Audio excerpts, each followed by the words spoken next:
What is up? Waiting for that red light. We are live. And I'm here discussing the title of this video. Is there really a deep state or an Illuminati?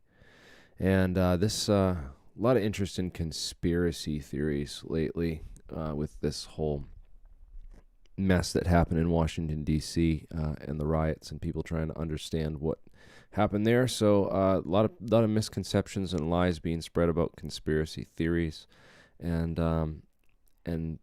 misunderstandings about conspiracy theories. So I just kind of wanted to give like the rule and give an overview of the overall thing of where all this kind of came from. So we can start with the story with a guy named Adam Weishaupt, born in 1748 and died in 1830. He was a German philosopher and a professor of civil law, and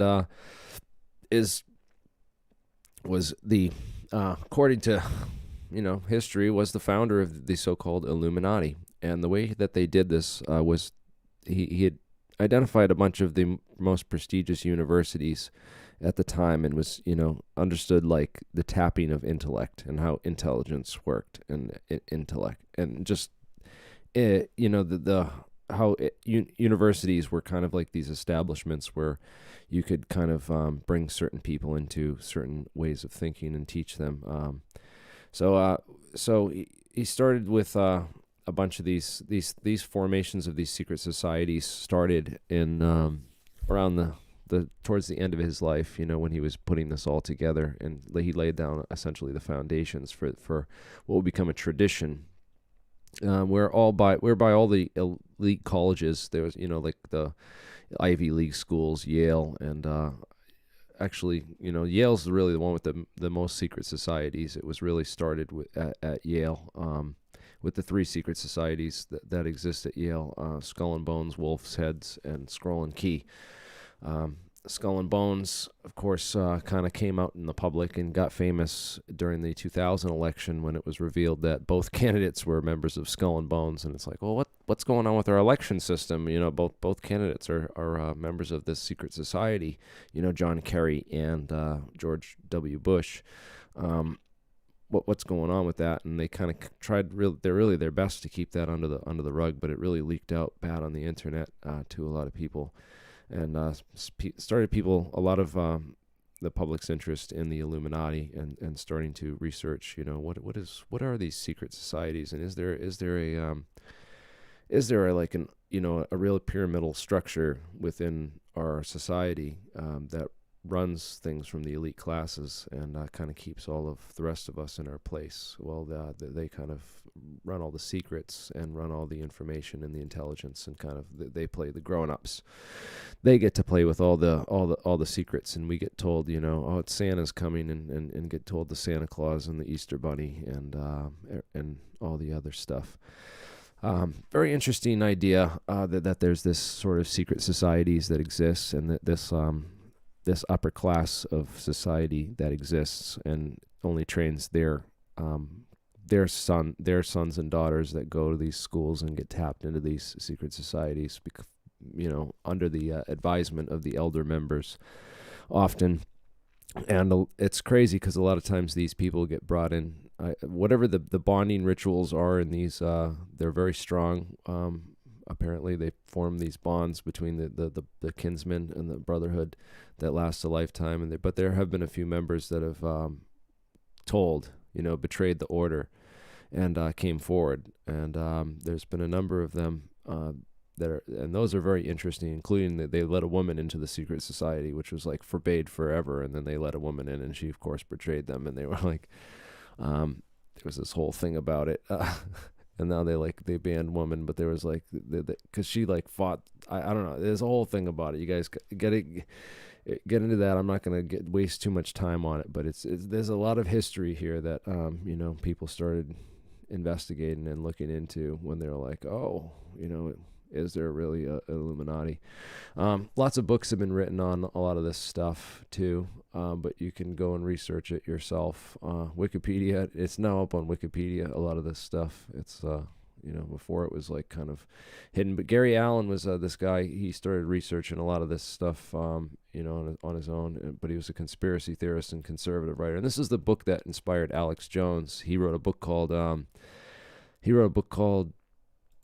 None Dare Call It Conspiracy.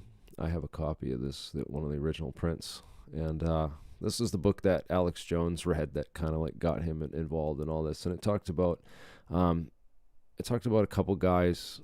It's interesting. They had these organizations like the CFR and the which is the Council on Foreign Relations, and the Trilateral Commission. These foundations that were set up by the Rockefellers, essentially these rich oil billionaires that had their tentacles on everything in the everything in the U.S. economy at the kind of the turn of the century. There, with regards to Standard Oil Company, they had this Ida Tarbell, if you know who that was. There's a book called The Prize by Daniel Yergin. It really details the history of oil, and it's called the Prize. This book is really good for understanding the history of the oil. There's actually a movie or a documentary about it online you can find. But if you want to read this book, it's kind of like you don't even need. It doesn't even need a conspiracy theory. It's just all right there for like how big oil was back in the day. But this woman named Ida Tarbell kind of wrote the whole expose on Standard Oil and took down the tycoon and exposed it all. She's this female reporter, again, famous part of history for, that women have played a key part throughout history in taking down the Illuminati. So to all the females out there watching and knowing it's really, the pen is mightier than the sword, with the most effective and conspiracy theorists in history have been the ones that have been journalists and reporters that have got inside, got the information, and gotten out with it. Okay? So that's what if we're going to take down these people, like people are asking me, how do we take down the deep state, and what's your opinion? Like, everyone's listening to David Wilcock, and you're just sitting here calling him a liar and a fraud because all his predictions that he made over the past 3 years about this QAnon and this white hats and all the hope porn he was selling, that I was dissing him on and lost a lot of followers because they all wanted to go to that. And now that it's all fallen apart, I can't wait for so many of those people to start coming back to me and being like, holy shit, like everything that you were saying over the past 4 years, I didn't want to believe it, but you were like so right. And like now, like what can we do? So I'm focused on the positive and the constructive, because everything I prophesized that said would come to pass is now like coming to pass, unlike these false prophets who don't do the research and don't understand the in-depth stuff they don't read the books. They don't do the research on this stuff. So anyways, there's so much stuff we got to cover. Eustace Mullins was this guy that, he was hired to, start in the, archives and begin researching a bunch of, he was hired as like, I guess, I forget who he was protege first. Joseph McCarthy, yeah. Early on, he became a researcher at the Library of Congress in 1950. So Joseph McCarthy basically got this guy to start finding stuff against the Communist Party funding sources and stuff. But anyways, this guy, Mullins, he started finding all this stuff on the secret government and all their writings, just basically all their documents, and he started publishing and exposing it, through the National Archives, just stuff that was in the Library of Congress, stuff on the CFR, like the secret proceedings from the government that were secret, that he started, getting into and publishing, just stuff that the government was doing, but it wasn't, public. And then, I don't know, he got influenced somehow. There's also conspiracy theories about that, whether he was, misled to be involved in these groups to discredit him and his other research. But he was eventually got into, like, really racist propaganda, and he was a violent racist and a neo-fascist, and became a Holocaust denier and an advocate of Adolf Hitler and all this craziness. So it completely discredited him in his career later on, which was to the benefit of the intelligence agencies.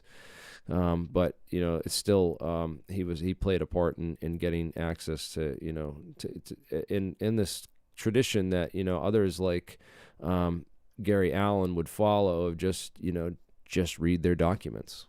And now that's what Alex Jones, everyone calls him crazy because he starts raving because he gets mad because no one listens and no one pays attention to this stuff until it's too late. But he's the one, sitting there screaming his head off.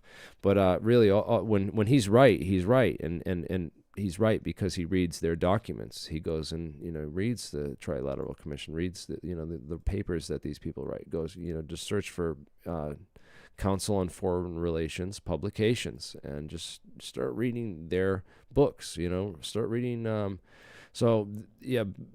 This guy, William Cooper, that's another famous Illuminati conspiracy theorist from back in the day. He wrote a book called Behold a Pale Horse, which has a bunch of weird different stuff in it. It started the whole idea that JFK assassination was involved with this guy named Gary de Mohrenschildt, and who linked to the JFK assassination with who links George H.W. Bush to the JFK assassination. He was like one of the first people to link the Bush family to the JFK assassination, kind of in that book. But he used some other people's research as well. There's a lot of mix and match stuff in this book, but it led to a whole bunch of investigation into the Bush family's history, eventually leading to, there's a book on that by a guy named.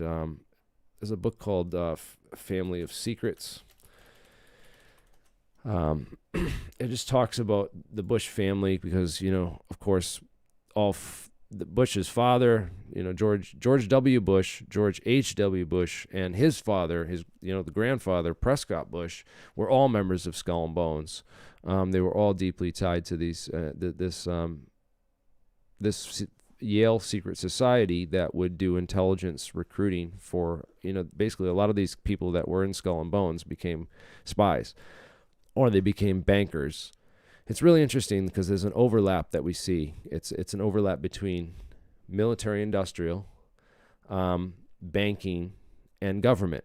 Those three things. It's always those three things. And all these powerful kids go into these secret societies and they become bankers. They become military-industrial complex people. Like sometimes they go in the military and become like these high-ranking generals and who like make the decisions on how the military spends its funding and stuff. They get put in those positions, and then they go into and this is really of interest because they're basically taking the smartest and the most elite and the creme de la creme, and then they're brainwashing them against the rest of us as these elitist mentality, and that they're better than us, and then they bring them into this whole world where they're okay with keeping all the secrets for themselves and leaving us with nothing. But anyways, there's a whole bunch of stuff that relates back to so a guy named Gary Webb. You want to talk about secret government and dark government and deep state again.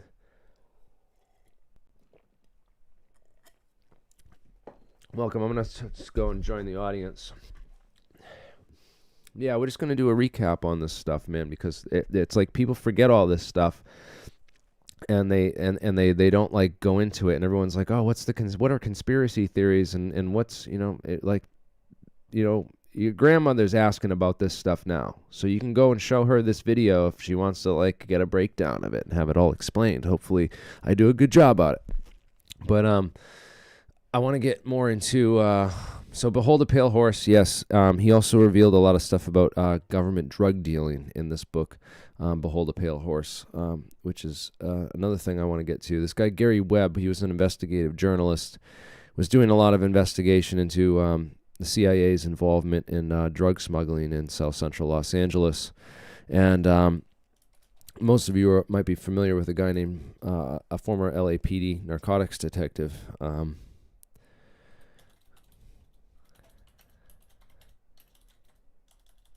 Hold on. I gotta find this video. Oh, I gotta find this. Okay, so. Sir, the man in the leather That's jacket. Congresswoman Juanita Millender McDonald of Compton. I will be coming back Hi. over. I'll continue. I am a former Los Angeles police narcotics detective, and I work South Central Los Angeles, and I will tell you, Director Deutsch, emphatically and Can without you speak further equivocation. into the mic, sir? These mics don't seem to be... I will tell you, Director Deutsch, as a former Los Angeles police narcotics detective, that the agency has dealt drugs throughout this country for a long time. So that was Michael Rupert confronting CIA Director John Deutsch because they were trying to quell rumors. So they had held a press conference with the Congresswoman and tried to hold a press conference to quell rumors within the Compton community, in the black community, that the CIA was dealing drugs in that community, because there was a lot of rumors about it.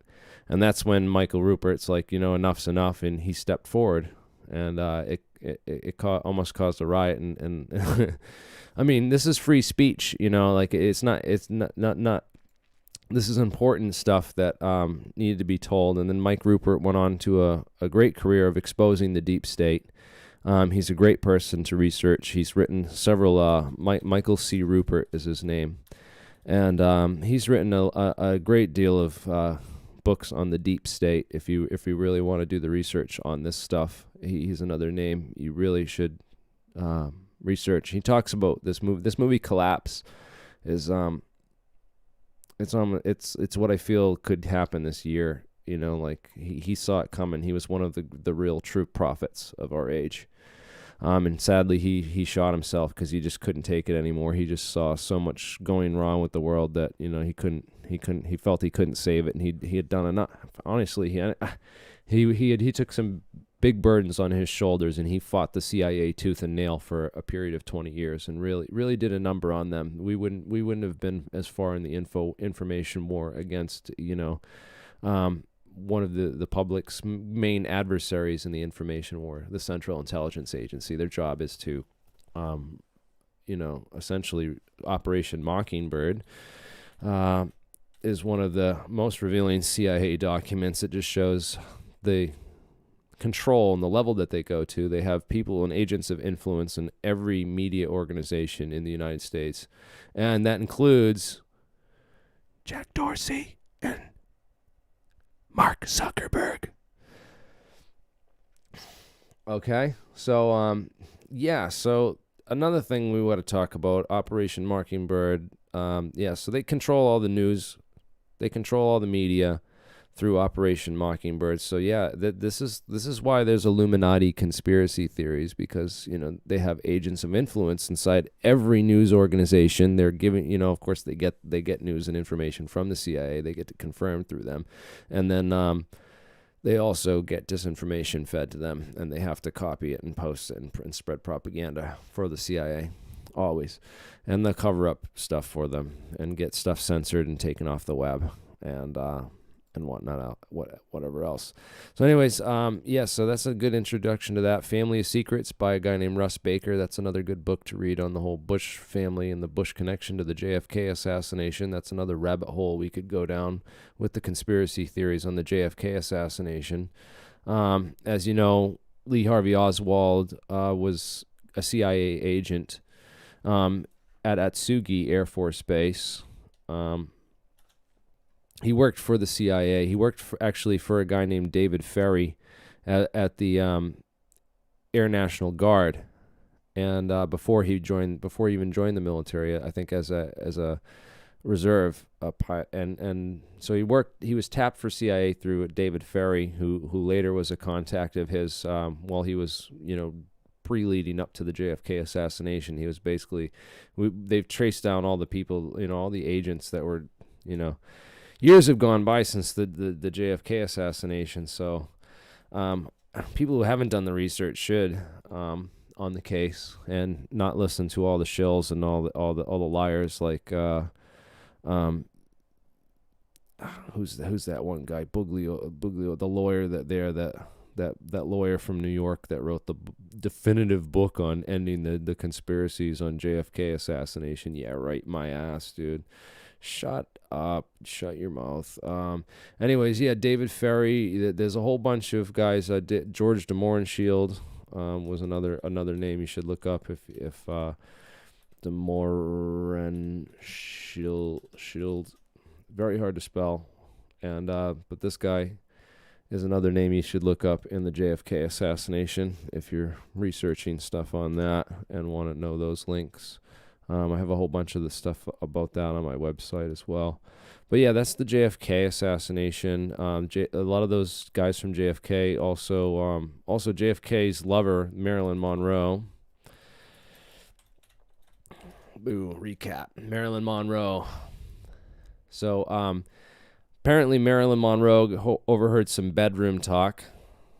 She slept with RFK and JFK and a whole bunch of other people and powerful figures and stuff. It was like, pre-summer love, I don't know. She was just that chick. But she knew all kinds of stuff, I guess. And there's a lot of conspiracy theories that she was killed and assassinated by the CIA because of what she knew.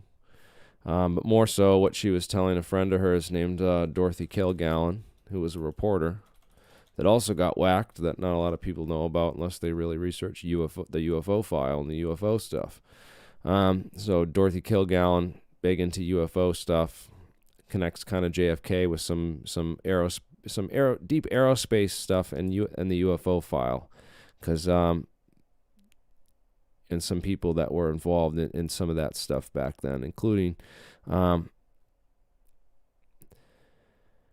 don't know if I want to mention the two organizations right now. We can get into that later. But Dorothy Kilgallen, so anyways, Dorothy Kilgallen and a bunch of other people. Then RFK, let's get into RFK. So RFK was assassinated by a guy named...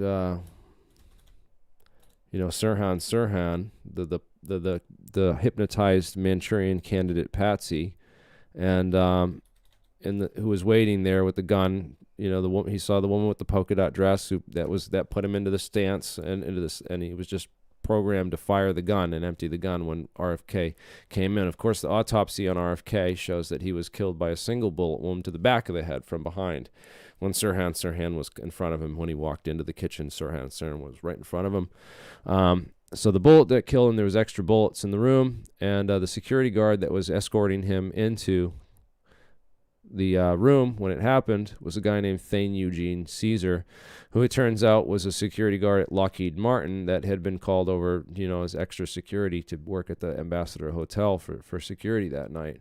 So what a perfect coincidence that, Lockheed Martin, Skunk Works, security guard gets set up as the assassin and shoots him one bullet in the back of the head, like as the confusion's going on in front, everyone, and pointing with this hand to the front. That's what he did. And then he had a little revolver right up behind RFK's head and popped him right in the back of the head as he was pretending to grab him and take him to the ground. And then there were two other people at the hotel that night that took the gun and got rid of it. And there's footage from the Ambassador Hotel, CIA agents at the Ambassador Hotel. And the two guys' names, if you want to know who they are, I know them off the top of my head. They're George Johannides. George Johannides. He was there at the Ambassador Hotel, helped get rid of the gun. One of the top CIA black operations and assassinations experts, and another guy named David Sanchez Morales. Okay, so anyone that wants to do some research, there's some names. So you go and check out. And there's also another great site that I learned a lot of this stuff called Spartacus. JFK assassination. So Spartacus Educational. Yes, right here. This is a good site for JFK research. If you guys want to know all the players in the JFK assassination, down to the woman that got him the job at the school book depository building. the Paynes and how they knew George DeMorenshield and some of these other players that were deep state CIA operatives that set up the patsy for the JFK assassination, and some of the people that were there, including Nixon, Jack Ruby, who was Nixon's one of Nixon's like hitmen, fall guys, Mac Wallace, who was LBJ's hitman. Mac Wallace is another name to look up. Mac Wallace. Supposedly Mac Wallace was the rifleman that took the shot scene, and that basically was played Lee Harvey Oswald up in the top. Malcolm Wallace was allegedly the guy up in the tower, up in the playing Lee Harvey Oswald. There was a guy named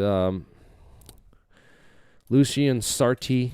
I guess they flew in for some French assassinations. Allegedly, it was one idea. There's a whole bunch of names that come up in this investigation that you can get into. James Files, stay away from that guy. He's a liar. He's not. He's another disinformation guy. Just like the people that say that it was also in Behold a Pale Horse. That was one of the things I didn't like about Bill Cooper's book, is that Bill Cooper said that, that it was definitely shot by Greer, who was the limo driver, who you can see the reflection. It's just a reflection on the top of the guy's head, the passenger's head, next to him. It's not a gun. It's like, it's made to look like one, I swear, in some of these videos. And it's just, that's disinformation. But anyways, and it gets a lot of people distracted. It's one of those side things that get purposely to get people distracted. So anyways, Mike Rupert wrote a book called Crossing the Rubicon. He wrote a lot about the CIA drug trafficking. Another guy that wrote about it was a guy named Terry Reed.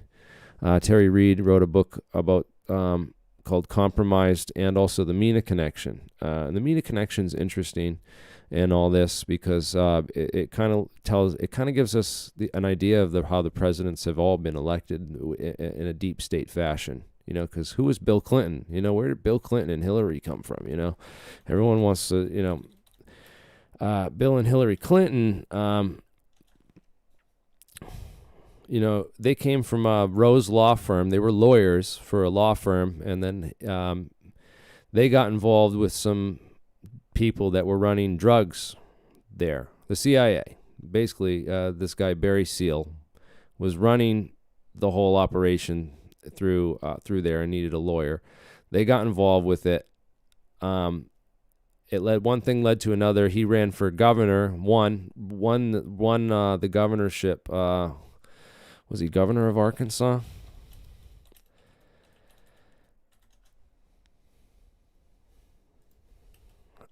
It was Arkansas, and that's where, it was this weird state, and they were running drugs into it because, geographically, if you look on at Arkansas on a map, right, it's in this perfect location. So they were flying into Mena, Arkansas.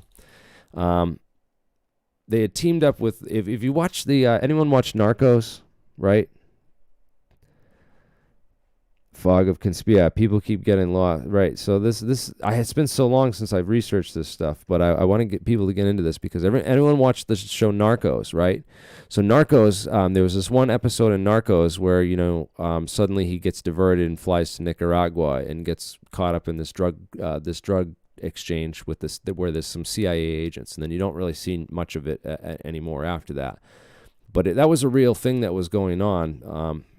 If you read Gary Webb's book, and what Gary Webb talks about is, see, what was happening is that the Medellin cartel in Medellin, Colombia had kind of taken over, and they were looking for all these ways to ship drugs into the country. All right, so this kind of started back, actually, the drug dealing stuff goes back, and it goes way back to a company called Russell and Company. So this is real deep state stuff. For if people want to research it, and I hope you send this to your grandmother so that she can learn about it, and open the conversation up a little bit, because everyone's starting to ask, like, what is the conspiracy? You know, what are these conspiracies? And the media is lying their asses off and saying, you know, because I talk to these people like, oh, well, what are you conspiracy theorists? Or you're a conspiracy theorist? So what do you even think? Like, you know, I can't get any straight messages on what anyone believes anymore and what anyone thinks. It's like, yes, because the whole thing's been like mixed and matched and mumbled, and people like David Wilcox and all these liars have just came in and screwed everything up real bad for the last 4 years, especially under Trump. It's been like neo-fascism, and it's like part of me is glad to have that over, but then I worry about Biden because he's just another one of these deep state guys. He was heavily involved in keeping a lot of this stuff going, and it's going to continue under him unless it gets exposed and really brought forth, and these people brought to justice, because, you know, his son had those, you know, videos of him smoking crack cocaine and surface. So we know that drugs are a problem, and it needs something that needs to be addressed, and the deep state connection to it it just needs to be brought out and needs to be talked about openly. It needs to be like, just what the hell is it? Why can't we just be honest about this? Like, it's a serious problem, and people want to get high, and people want all drugs to be legalized, and the government's like, no, fuck you guys, we're making too much money off it, and we always have been, and that's fucking just how it is. And sorry for the swearing, but it just gets me pissed off, because these guys have dealt drugs in this country for, like, it goes back to Russell and Company, one of the first opium importers. They were the largest trading house in the mid-19th century in China. They took part in like the opium wars, basically. This guy was, you know, moved to Connecticut, was running this country, you know, in New York, you know, basically importing opium and getting people addicted to opium. And then when that went out, and the laws started coming out with that, they acetylized the morphine, right? So they separated out the morphine, they synthesized it, and they acetylized it, and they rebranded it, and that was called heroin. And then when they first released heroin on the market, they labeled it as a safe alternative and a safe painkiller that was like, you know, it wasn't as addictive as morphine. No, it was 10 times more potent, and it was way more addictive than morphine. They lied their asses off again, and you know, you can go back and read the history of heroin and where all this stuff came from, and it's quite interesting to do that, to do a deep dive into all that stuff. But Russell and Company was one of there's another very interesting if you trace back the people too. If you go through the lineage and find out where their children are at today and what kind of things their children and predecessors and stuff have been involved in. If you go through the lineage and find out where, all these rich people that have been involved in all these dirty operations are kind of like the same families, and they're kind of all same connected. It's kind of like the cartels in Medellin and Colombia. Also, another thing of interest with Medellin and Colombia is Zapata Offshore. Okay, Zapata Offshore. Yeah. So anyone calls me a deep state agent or says I'm part of the government, yeah, see you later. Like after this one, man, it's over. We're killing it with red pills on this show. So Zapata Offshore was this company that their headquarters in South America was in Medellin, Colombia. You can't find you might not find a lot of information about this, but it's a fact. You can go and confirm this. And so the Medellin cartel grew into one of the largest cartels with Pablo Escobar during the reign of Pablo Escobar. Starting in the I think the 60s and definitely throughout the 80s, right, in the 70s. Well, so there's a little bit of history involved in this as well. So Batista was in charge in so the whole rise in Cuba, right? So 1952, Cuban Revolution, right? So the Cuban coup d'etat in 1952, Fulgencio Batista was, this dictator in charge of the military dictatorship in charge of the country. And they staged a coup. Fidel Castro and his army staged a coup and overtook the barracks and overtook the government and, basically installed himself. And so Fidel Castro has been like in charge there. And what happened was the CIA was running a lot of illegal banks, and it was like the Cayman Islands or one of the or Swiss banks, of like 1952 era. Basically, pre-1952, Cuba was like the spot. They had all these casinos.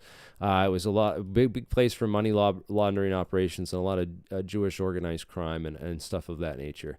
So when Batista got kicked out and Fidel Castro took over in 1952, the CIA were pissed because of course all the deep state was relying on all that money and a lot of that like resources and stuff, and a lot of these guys, Meyer Lansky and some of these other mafia, like deep state mafia, intelligence figures were really had it in for Cuba, which is how this kind of whole thing kind of started, because those are the guys that the guys that were running all those casinos and Cuban operations, and have been pissed at Fidel Castro and tried to assassinate Fidel Castro and stuff. Not that Fidel Castro is the best guy or a great guy or anything like that. And he teamed up with Russia and almost caused the Cuban Missile Crisis, almost caused the whole end of the world. Cuban Missile Crisis. Yeah, I'm mentioning too much stuff to be typing it that fast, but I just want to give geographics then. So Cuban Missile Crisis, they had these silos that they found on the satellites. It almost caused this World War II, but so the CIA was planning this whole invasion, the Bay of Pigs invasion, and they were using the Zapata oil rigs. The first oil drilling rig platforms were being used as staging platforms. And I remember having the G.I. Joe oil rig thing back in the 80s. And I never realized that, holy shit, this was based on real secret operations that they were doing back in the 50s on the whole and at the whole Bay of Pigs thing and later on in the 60s, right? So the Bay of Pigs happened later on. So this was back in 52 that all that happened, and there was numerous operations throughout the 50s. JM Wave was one of the CIA operations in Cuba. There was one of the stations, that was in charge of CIA intelligence and stuff. And a lot of these guys show up in the JFK assassination and were linked to it because the whole thing with the Bay of Pigs, the whole Bay of Pigs thing, that's what basically triggered the whole JFK assassination. And a lot of, if you look back through the history, a lot of the deep state operators that were involved in this, and these operations were later, key guys in the JFK assassination, including Frank Sturgis,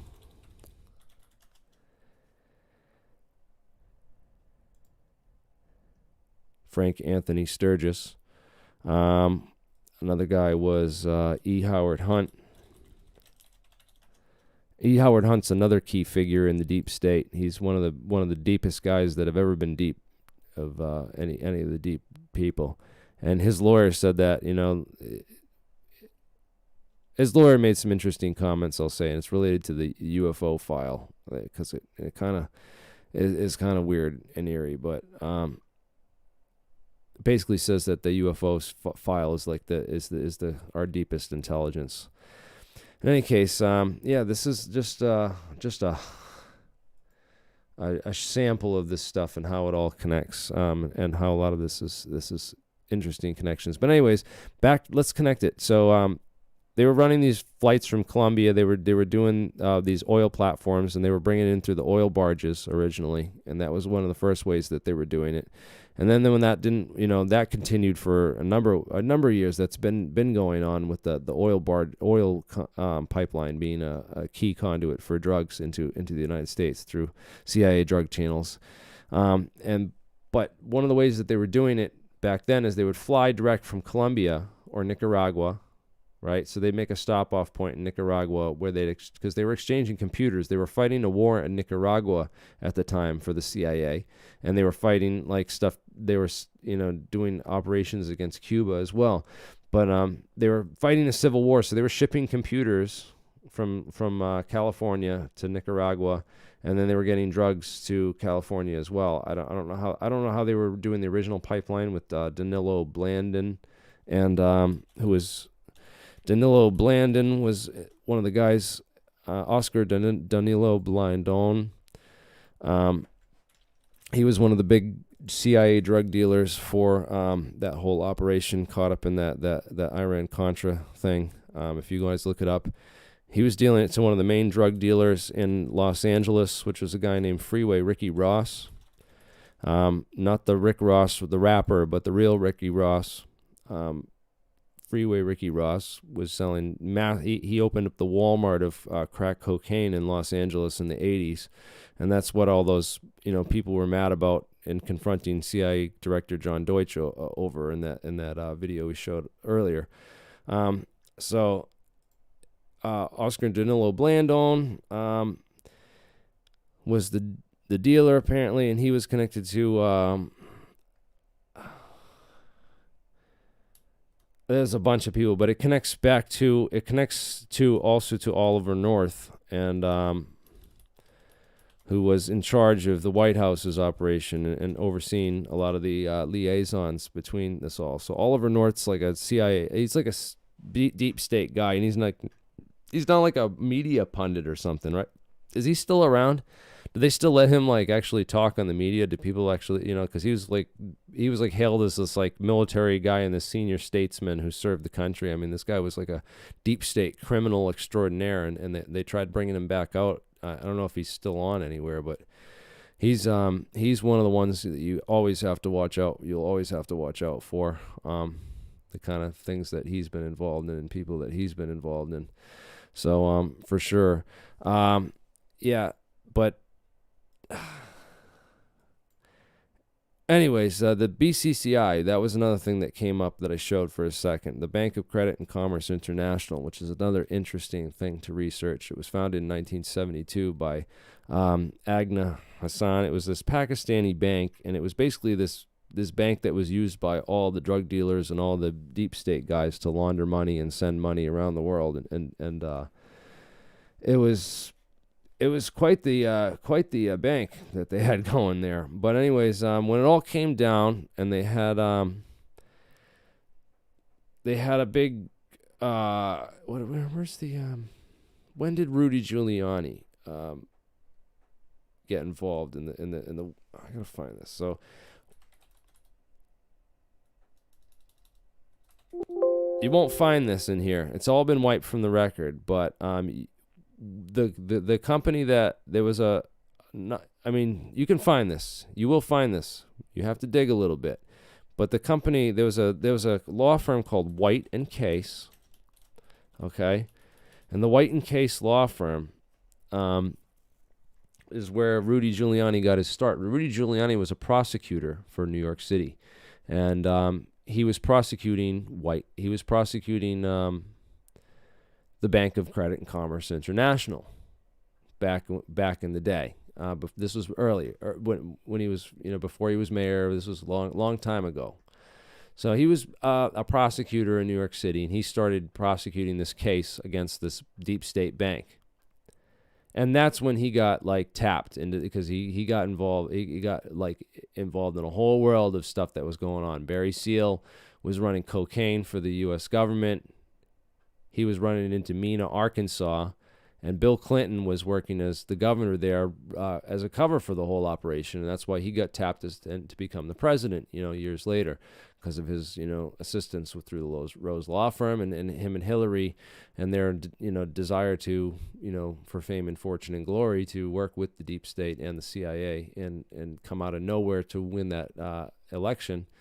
As this, funny good guy, who was Bill Clinton. He's this big liar, is getting blowjobs under his desk and basically shitting on the Constitution and doing all this crazy deep state stuff behind the scenes. And nobody knows. Everyone thinks about the Clinton. People talk. You're talking bad about the Clintons. And you're it's all mixed up in politics now. As nobody sees the deep state connect. This is what I research, is the deep state connections, and this is more important about who these people are than any of your stupid political surface bullshit. The deep state is the only real state that exists in this country, and if the more you research this and understand the deep state and realize, I hate arguing with this. A lot of people I argue with, they're like, "There's no such thing as a deep state. What are you talking about? Deep state? Huh. Let's talk about the deep state. Deep state is the term deep state actually comes from Turkey, and in Turkey, what happened is they arrested they went to go arrest some scandal, and they busted some scandal, and they found that this prostitute was tied to this drug dealer that was tied to all this like really crazy underworld criminal stuff, like top underworld criminal stuff, and it was all tied to the government, so like the police were like, they couldn't do nothing about it because it's like, oh well, now you're in political boundaries, and the people that you've uncovered or come into contact with are have higher influence than your department, and so what do you do as a police officer when you're faced with that? It's like, these people have more power than you do. So this happens, and that's where the term deep state came from. And if you go and do the research on what a deep state is and what the deep state means, it's just this overlapping,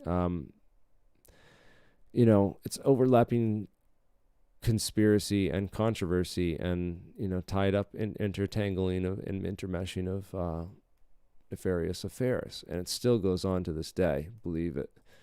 Don't know all the details of what's going on today, but I'm sure in another 10-20 years those will emerge as well as more whistleblowers come forward. But it's sad because you make so much money and you're so advantaged and privileged to be living in those positions that there's really no incentive for you to, come forward if you're one of these guys. Like Barry Seal was, he was going to talk, and look what happened to him. He got gunned down before he could show up to court and testify. So it's pretty crazy. Yeah, so Alex Jones, he went really, he did some good documentaries. I mean, decent documentaries. They were always like a little hyped up and angry and a little bit political back in the day and stuff. But he really went off the deep end with conspiracy theories and for his right-wing stuff. So he wasn't really he was just total disinformation for so many years, man. Like, I totally agree. It wasn't even just about, it wasn't about real conspiracies and real conspiracy theories anymore. It was just about sensational news and whatever it could do to get him views and whatever was popular at the time. And then when Sandy Hook happened, he took that on a friggin' extreme and was getting people to. I was like, this is not a conspiracy, people. Like this, I still have people trying to like insist that I need to look into it and haven't done the research. And it's like, dude, shut up, dude. 9/11 like was what like you should have stuck to, if anything, and really pinned it. A lot of questions I still have about 9/11. I've been researching 9/11 for 16 years, and I still have a ton of questions about that. So this was not a conspiracy, man. I don't care. I don't like, there's no evidence for that. And the people that started all this crisis actor bullshit, like with the Boston bombing, it was absolutely laughable, because like I went and found the people that they alleged to be crisis actors, and I went and found their families, and Jeff Bauman, right? I found their families, found these people, and like they're real people, bro. They're not like actors. They didn't like, this guy didn't have no legs before and then fake this whole accident, and none of this stuff. All this stuff was real. Like all these allegations that these people made were fake. The stuff that Alex Jones was saying, I did a video on the Boston bombing. If you look up alien scientist Boston bombing, you'll see. I don't even know if you can find my video on this, because I'm so shadow banned. Like, you have to go down so many pages. You could probably go to my page and look it up and find it. But I did a video on the Boston bombing. I did 2 of them, and Alex Jones was spreading this whole conspiracy theory about the Boston bombing being these guys. I did the whole video on it, and I showed his conspiracy theory wrong, and I identified who these agents were that he says put the bomb in the backpack, and all these conspiracies that were going around. I did a whole investigation into it, and I still had like people calling me a shill and telling me that like I didn't know what I was talking about. I went up to Boston the day the city reopened, and did like my own like photograph on the street grounds investigation, and people were still telling me it was fake bombs and it was all actors. and like, I don't know what to say, man. It's like, and these people like were so like stupid and hooked up with fake conspiracies, and but like they could literally go to action over that stuff, and that's fake information. That's like completely fake information. I don't get it. Like, how could people like take something that's so not true, not verifiable, and then use that like without thinking to just go after their families and start harassing the victims' families of Sandy Hook and stuff, and accusing them of being crisis actors, and the shooting not being real and stuff. And like, yeah, he was sued for that, and that destroyed him. It's absolutely ruined him.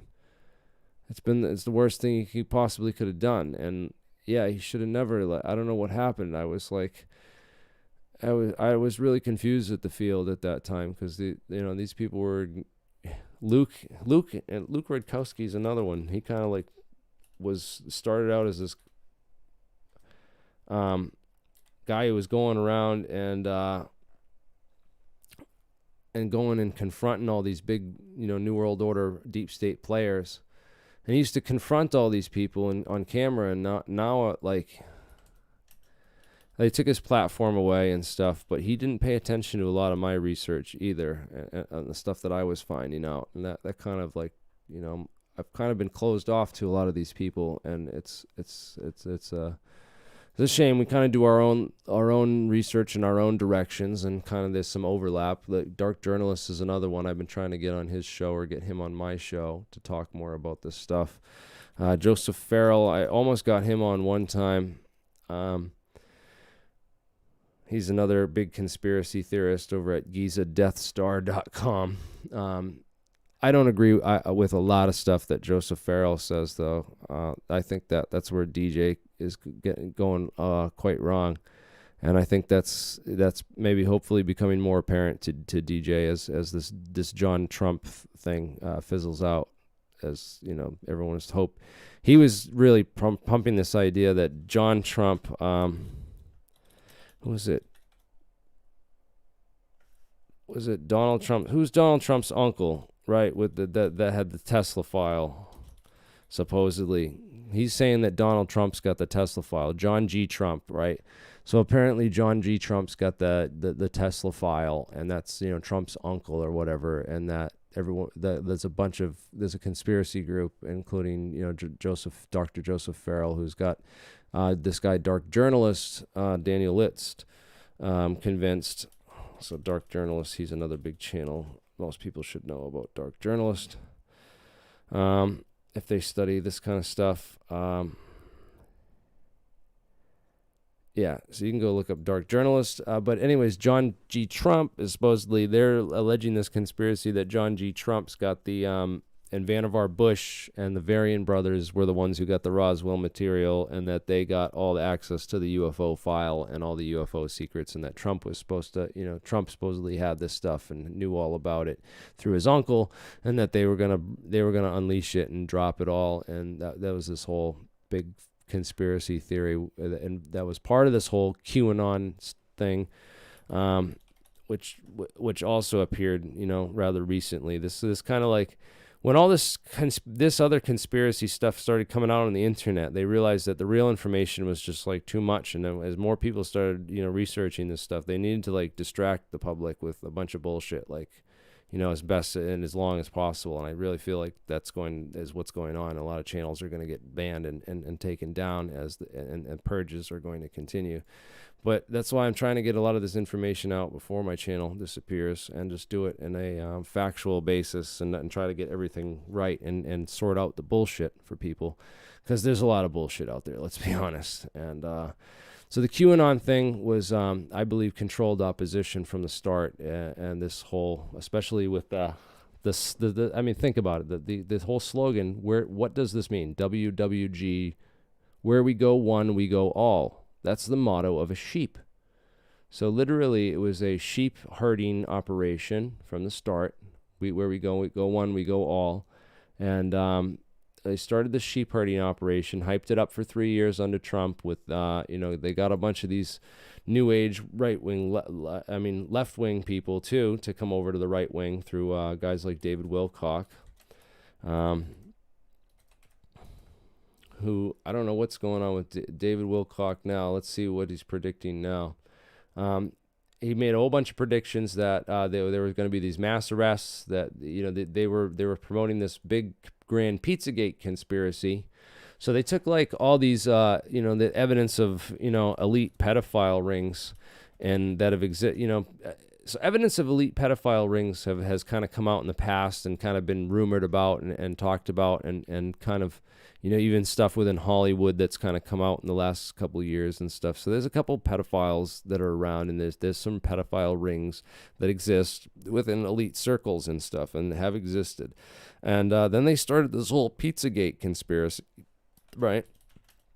To try to umbrella the whole thing, so that it's all, this one, that they're all involved with it, and it's all under one big umbrella, that it's not like distinct groups and distinct individuals. Like, Epstein had his little operation going on with Ghislaine Maxwell that they were, that they were running for years and stuff. And I think that there's other, things like this that are going on, especially when you think about people that are billionaires and have just ungodly amounts of money, and the kinds of creeps that circle around those types of individuals that are out there. You have to just really wonder, these kind of people exist. What if one of these, real creeps had billions of dollars? We're a billionaire. Just think about that.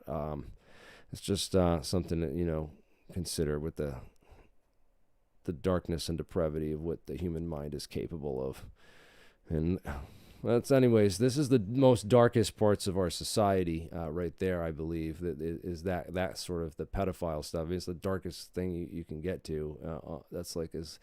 And that's, of course, what they call anyone who disagrees with them or speaks out against them. You're automatically a pedophile, because they, and a denier and all this stuff. So but anyways, enough with that. Let's talk about, I want to talk a little bit more, wrap up about some of this stuff, how these people tie into. So let's go get deeper. You want to go? Who wants to go deeper on the deep state? Huh?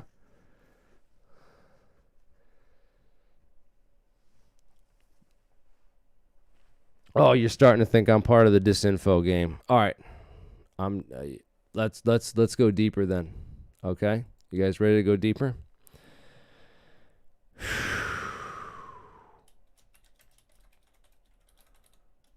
We're going to talk about 3 organizations: Rand Corporation, Battelle,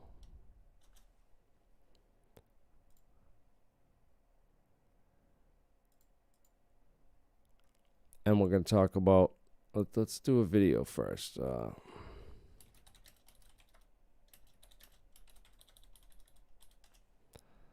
Let's find a video that I can watch, because I want to go grab a drink and read some of these comments while we play a video.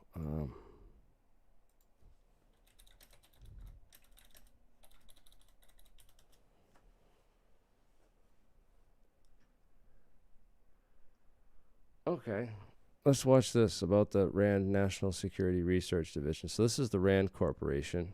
They've existed since like the 1930s, and they're just like a think tank.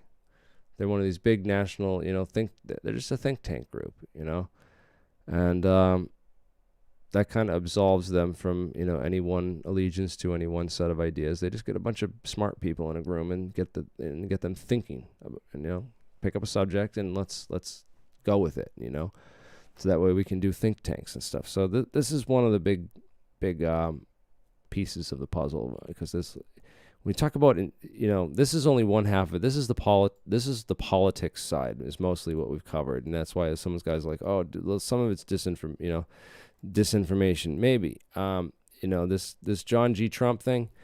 I haven't seen any evidence of that, but I'm going to talk about where the UFO file I think really is, and who I think really has the UFO file, and where I think the UFO file really went. I don't think it went to MIT. I don't think Massachusetts Institute of Technology ever had a piece of that. I'll tell you one of the institutes that did, though. It was called Princeton. And the guy I think got a hold of all this stuff and did have access to it was not Vannevar Bush, who's their guy, right? Vannevar Bush is their guy because he's a Bush, right? Vannevar Bush, right? He was head of MIT. He was a big technology guy back in the 40s. You're damn right. He definitely was involved in the Manhattan Project and a bunch of other stuff that was going on at the time, right? He died in 1974 in Belmont, Mass. But he worked at MIT throughout his life, and this is the guy that they think got the UFO file. That's not the guy who got the UFO file. I'm sorry, dude. Sorry, DJ. Sorry, Joseph Farrell. But the guy who got the UFO file, I believe, was a guy named John Archibald Wheeler. John Archibald Wheeler worked for Princeton University, and he was also he's also got a 62-page FBI file, most of which is still redacted to this day. And he did a lot of classified work for Battelle. Battelle organization. Let's go and play this video. I'm going to go get a drink.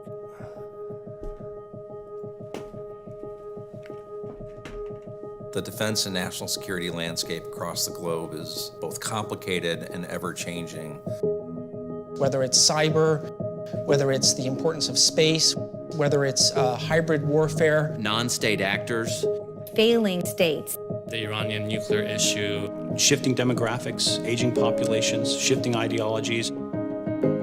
Proxies, militias, information operations. The threat that's presented by bad actors in cyberspace. This is the new warfare. They make for a very complex and in some cases dangerous mix. Many states are trying to figure out what it means to them.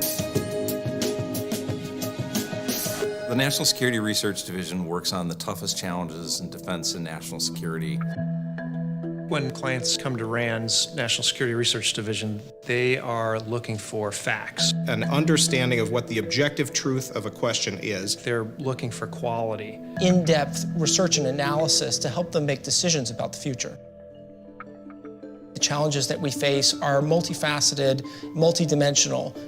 Military and defense expertise is not always enough. We have to look at the deeper socioeconomic and political and cultural challenges facing us. We have multidisciplinary teams that bring unique perspectives. On any given research team, you might have an economist or a policy analyst, a sociologist. Technical backgrounds, operational backgrounds. Data scientists to political scientists and chemists and physicists. Academic backgrounds, government backgrounds as well. They share the common trait of objectivity and research capability, but they have capability across a really broad range of different topics. It's much more than just sitting at a desk and writing a report. It's actually going out into the field. We help our clients with a broad range of issues. How to maintain their industrial base and the workforce that supports it.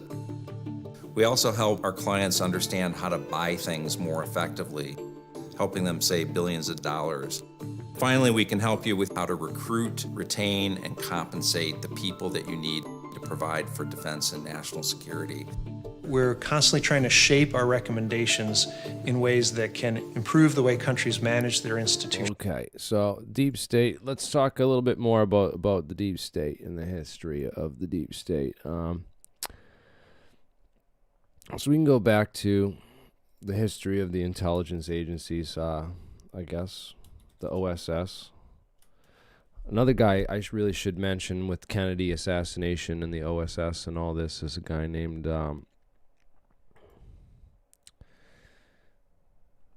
who did JFK fire? Allen Dulles. Okay, Allen Dulles is a very interesting character in the whole picture. Another one of those guys that went from he was the assassination chairman for the, he was basically JFK's worst enemy, head of the CIA. JFK fired him as head of the CIA. He went to go work as a lawyer and for the and then he was hired as the guy to head the investigation into JFK's assassination. I mean, how much more deep state and serious can you get? So it's not that I'm trying to forget names. There's just a lot of stuff and a lot of stuff to research on these people. So yeah, he was a Black Knight of Malta. That's interesting to know. Apparently, there's another secret society at Cornell. What's the Cornell Secret Society? I think Jack Sarfati was a member of that. Was it Quill and Dagger? No. Sphinx Head? Maybe. I don't know. There's another one. There's a couple of them around. But anyways, there's even other colleges out there that people don't even know about, where all the really smart kids that are the rich, really smart kids go. So there's like special colleges just for those kids that people don't even know about. I don't know if I should mention that college. Should I mention that college? It's a very small college. I don't know if I want to put those kids out there like that, you know. But let's we know who killed Kennedy, blah blah blah. All right, cool. So let's talk about more about this whole who's got the secrets on the JFK on the UFO file and stuff. Who's got the real secrets, and what are they? Why did JFK and RFK get killed for, and why is there so many connections to the aerospace industry, and what are they protecting? And I think a lot of it goes back to the origins of the CIA and the NSA. So that we also need to know about the different intelligence agencies. So let's go look up the intelligence agencies, because intelligence agencies are a big part of how this all runs, the Total Information Awareness Office. And let's find this patch and go over them all and name them. So we have the military intelligence agencies, the one for the Marine Corps, the Navy. This is the National Security Agency, the CIA, Department of Homeland Security now. Wait, this is the FBI. Sorry, this is the CIA. This is the FBI. FBI has its own intelligence agency. The Coast Guard, I guess, has its own intelligence agency. The Army, of course. The Department of Energy in the United States of America. This one was the one that did the Manhattan Project. They're a big one in terms of physics and scientific intelligence. The Department of the Air Force, the United States, and go over all the different departments. The National Reconnaissance Office and the National Geospatial Intelligence Agency are the two real big ones. Those are the ones that do all the satellite tracking and data collection with the big data stuff. There's also, we know that stuff about the NSA room at AT&T. Everyone knows about the Room 64 one, where they just basically took the AT&T international data like network link for all the AT&T data going overseas over the international cable, and they just took a T. They took a T and split it right into the end and did a copy of all the transmission signals going out in and out of that room, so that they can tap it, and then all those signals go through signals intelligence computers, where they tap and analyze that data using keywords and strings and artificial intelligence and stuff to figure out what they should monitor, and they monitor everything for certain keywords and all that kind of stuff. But okay, let's get into maybe some more nuts and bolts of intelligence collection. There's a couple. We talked about that other organization, the Falcon and the Snowman. They had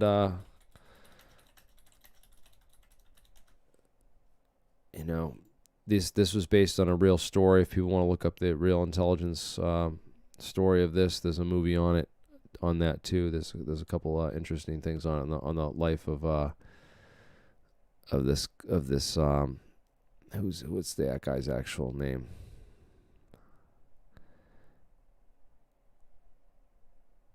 Christopher Boyce. Yeah, Christopher John Boyce.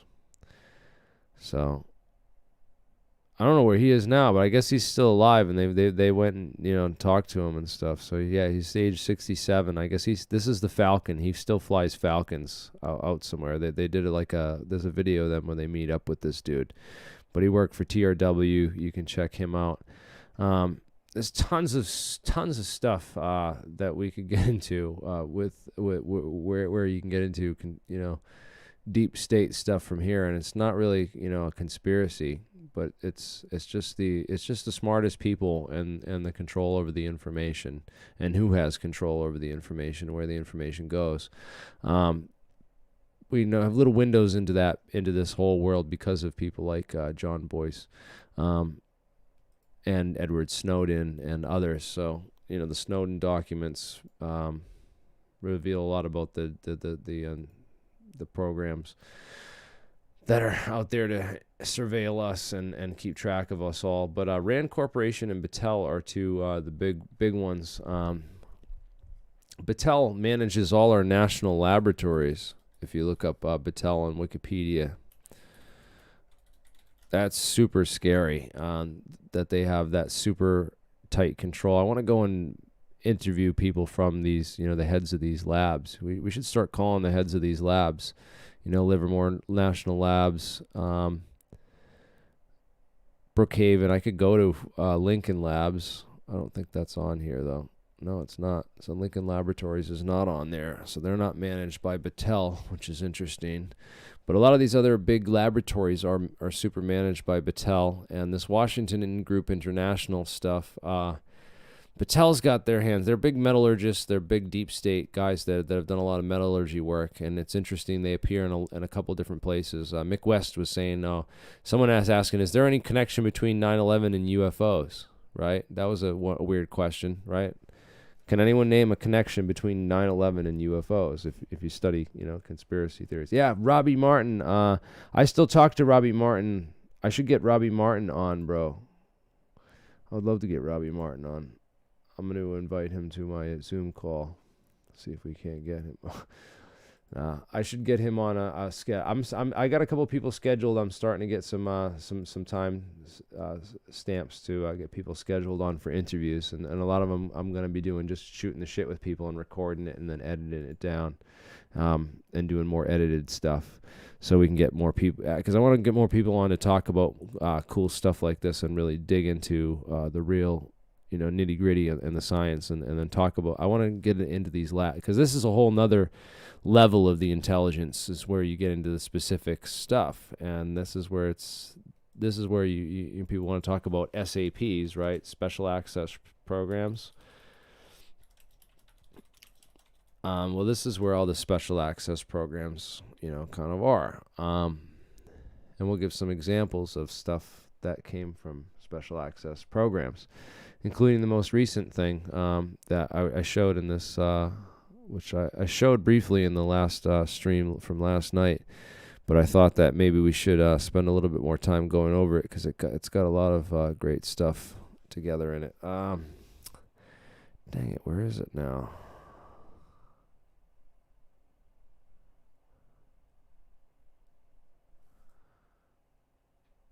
I think it's in the description. Let me find another document, though. We're going to go over this one. So the squeeze states was a big thing. And it was super interesting to, that my archivist, Sean, found this awesome article for us. I've been telling him, squeeze states and squeeze light, it's either coherent light and coherent matter have a lot to do with, how UFOs work, and the whole UFO file, which is like, key to all this. So, to find, more stuff linking Battelle and also John Wheeler to Battelle and the squeeze states research is just all the better.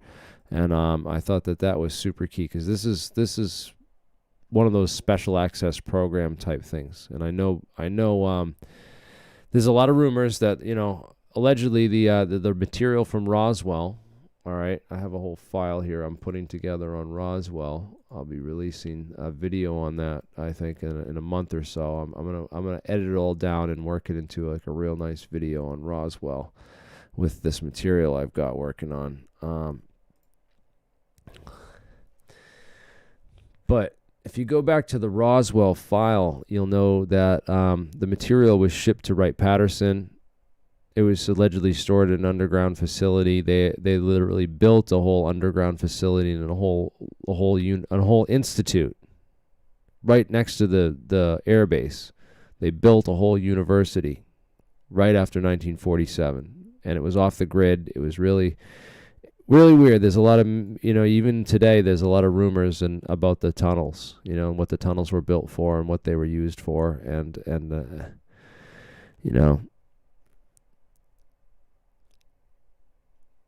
I think that there's a lot of rumors that these tunnel systems were built to, and the whole building complex was built to house these kinds of exotic materials, that this was the Blue Room originally at Wright-Patterson, that it was moved to somewhere else, allegedly, according to Bob Lazar, it was moved to S4 out near a special section of Area 51, where all the alien stuff was kept. Wasn't really, that stuff wasn't kept on the normal base. It was kept at this other secret location, which might not be far off from the truth. That this stuff is probably kept somewhere else now. Definitely, that people got. Senator Barry Goldwater got a little too close to this material. A lot of metallurgists from Battelle have come forward. Their families have come forward and talked about their work on some of this stuff, and we trace it back to some of these progress reports. So that's the interesting stuff that we have on Battelle. We really got to get a hold of the first progress report and get a copy of that. If we can get a copy of that and see what that shows, that would be super interesting. If it show, to see what it, because there's a lot of later reports that refer back to it with regards to, progress. It's a progress report. They're working on something. They got a hold of something, and they're working on trying to figure out what it was. And they had these materials kept. There's a lot of evidence for this that happened after this, and there's a lot of interesting scientists that were allegedly involved, including John von Neumann, who wrote a paper on self-replicating space probes right after Roswell. So whatever he saw out there inspired him to write a paper on self-replicating space probes, alleging that he was out there. I mean, he was a Manhattan Project scientist, had top secret security clearances, and would have been, one of the guys that I think that, I would have brought, out there if I could have, couldn't think of a better person, a couple people. One of the guys, they allegedly they brought a bunch of these paperclip scientists out, including this guy Papa J. Riedel, this German rocket scientist. Was one of the guys who was brought out there, and he did the ballistics and trajectory analysis on it. And there's not a lot of pictures of this dude. He's a real, back-end paper clipper. Some of these paper clippers did have some interesting things to say about aliens and stuff, including von Braun's right-hand man, Dr. Ernst Steinhoff. Of course, we know that a lot of the generals and a lot of the people connected with the Roswell thing later, that we have Captain Robert B. McLaughlin from the U.S. Navy, who spoke out about materials that he, handled or looked at for the Navy on behalf of the Navy, in relation that he thought they were the Roswell debris, because he'd never seen anything like it before or after that, and it was weird material, weird metal that was, you could bend and fold and do all this stuff with. A number of people talked about this stuff, but not the people that had access to the, that were doing the investigations for the government. They never had access to this stuff. It was always kept secret and kept out of their reach, while they could do their, reporting on Project Blue Book and their analysis. So, interesting if this is true that there was some alien or some debris, some of these space probe. It's not hard to imagine that there might be space probes from Type 3 civilizations flying around out there, and that our government might have come across and recovered one once in the past, and that they decided that it's something so advanced that they shouldn't reveal it or talk about it. But we're digging through that now. We know that there's been lots of lies told, that the government is going to do a report in the next 180 days on the UFO file. Right, 180 days they have, apparently, since this, there was some legislation passed. What is it? U.S. intelligence officials have 180 days to release information on UFOs. So in the national KQRE, it's all thanks to the $2.3 trillion COVID-19 relief and government spending bill. So part of our COVID-19 relief is that, to be relieved from COVID, we all have to know the truth about UFOs too. So the government now and the intelligence officials now have 180 days from the signing of this bill to give an unclassified report about the aircrafts. The report needs to contain analysis of any UFO data as well as name any possible secure threats they pose. So this is going to be a directed report. They're not going to have access to these secret organizations' records or their files, like the classified research that Battelle did. They want to subpoena and know everything. You know, if the intelligence agencies want a good lead to look, it would be that first progress report from Battelle to look for and get that declassified. That's what we need to move toward, getting that out. I think that would be the most key thing that we could do strategically as a, as an organization, or as a move. If the UFO community could do that as a community, UFO Twitter, and even though those guys are mostly half brain dead, sorry. 180 days to burn the records. Yes, disclosure. No, dude, it's not. You know, we can expect 6 months of absolute hell from here on out, dude. It's true, man. Still waiting on JFK's murder info, dude. How do we have this many people in the chat? Like, this is crazy. 196 watching live. I wasn't even paying attention, man. This is awesome. You guys rock. Thank you for being here with me. Can you smash that like button for me and share this video so we can get more people red-pilled? Let's keep going. Let's keep going deeper. I want to get real into some. I want to just start naming deep state organizations that people can go and do research on. All right. So another thing that came out is that when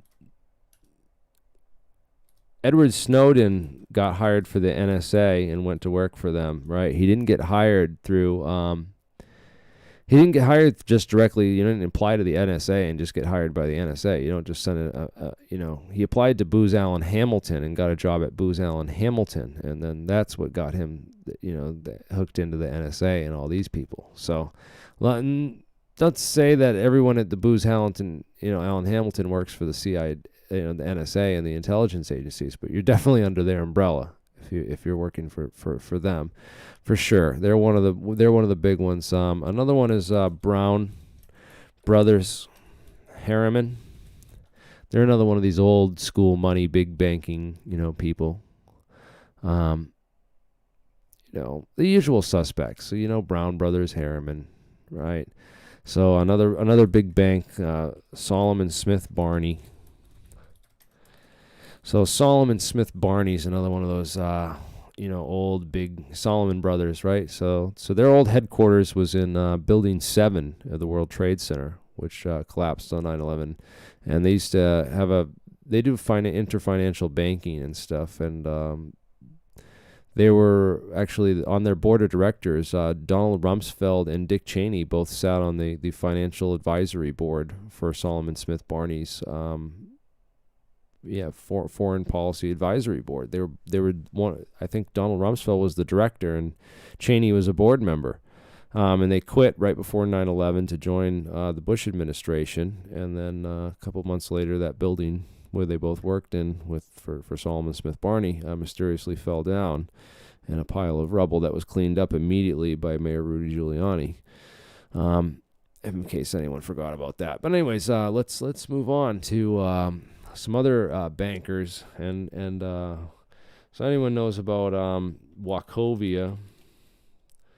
So they got fined a whole bunch of money for so this is what happens with the big banks, that they launder you launder like $60 billion worth of cartel drug money, and you get slapped with a $5 million fine or $10 million fine, So you make, a couple billion in profit, and then you pay like a couple $1 million in fines, and it's like, oh, we paid our punishment. Oh, so sorry. Well, we're just a bank, so it's not a human entity. It's just our bank that did that, and it's, you can't really charge anyone here at the bank for being at fault. They didn't know it was drug money when they were taking it. They're just tellers and stuff. Our employees, so you can't hold, and there's no.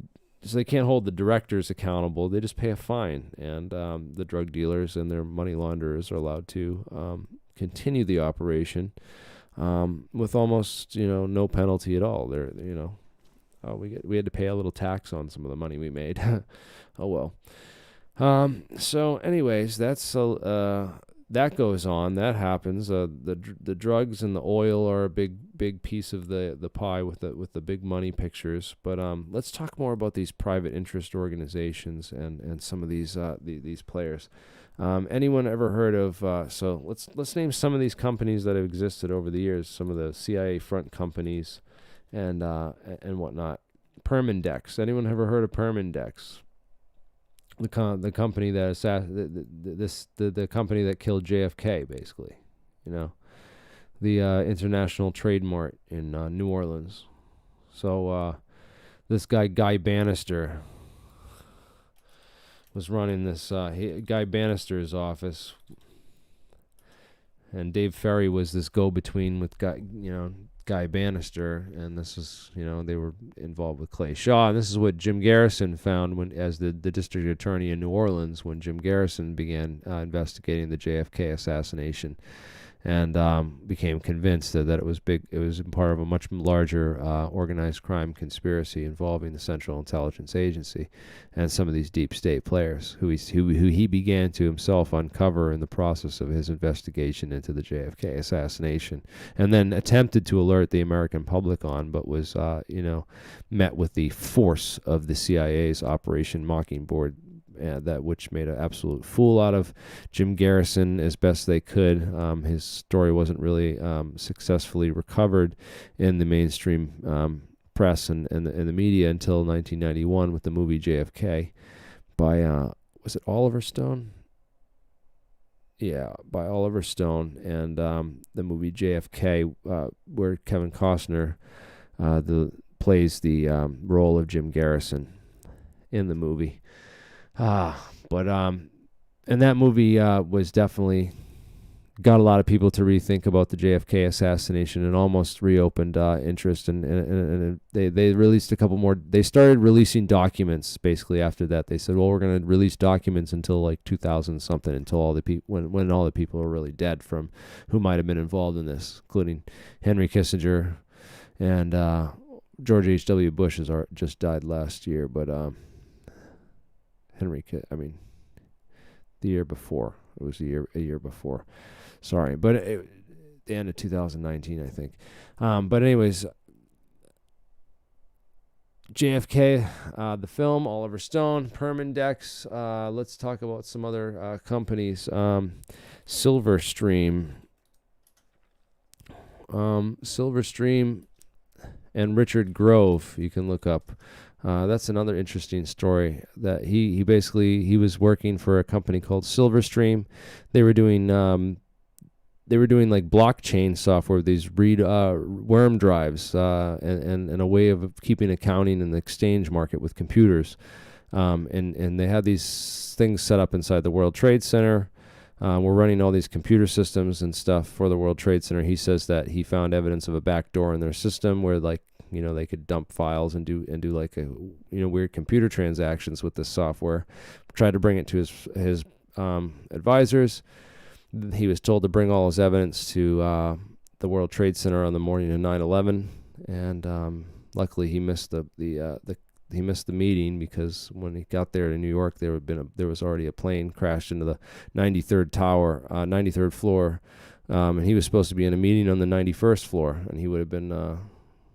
Or actually, he was supposed to be on a meeting on the 97th floor, and he would have been stuck above it, up on the higher floors, at the very top of the tower when the plane hit. If he had been on time for the meeting, that was a very interesting story that has been all but buried in the history books and in the archives. There's a couple other ones. I could go on with some of that stuff. Get more into the 90s. Let's talk more about Battelle. And so Battelle also patented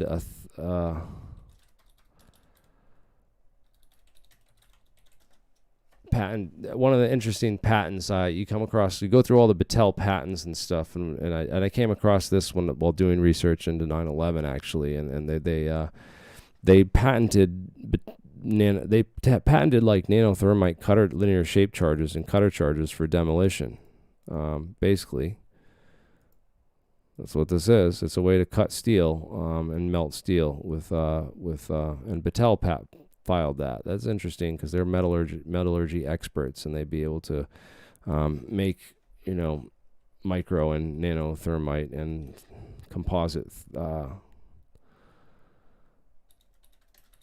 What is it? The difference. I have a graphic.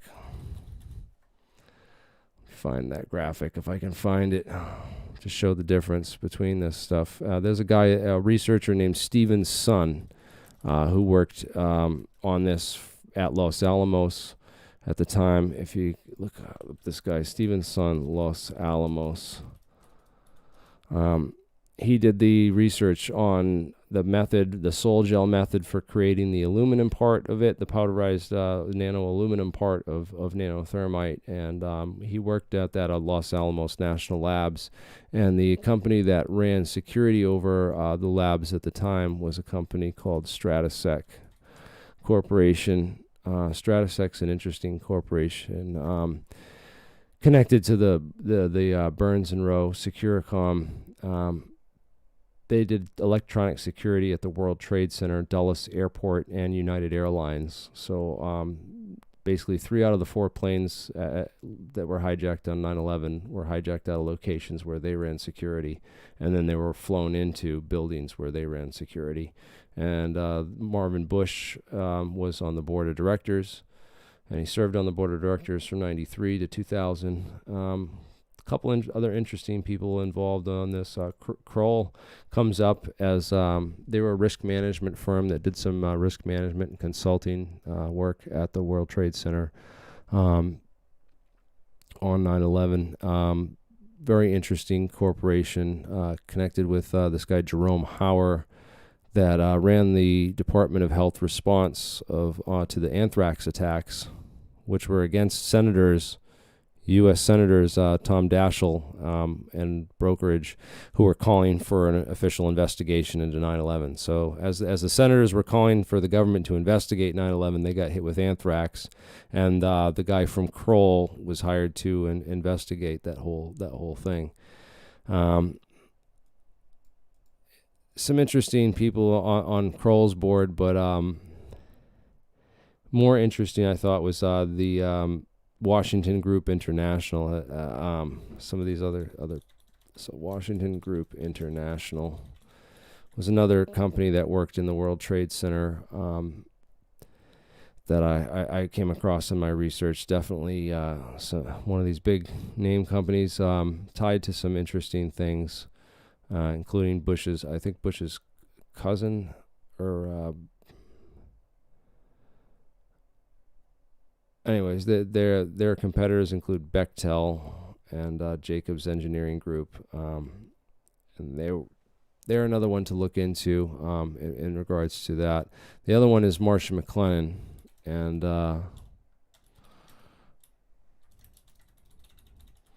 Marcia McLennan was the main tenant inside of the World Trade Centers. And you guys, if you want to look into this all, I worked with a guy named Jonathan Cole, who's a family member of mine, and if you go on 9/11 Blogger, you'll find his blog.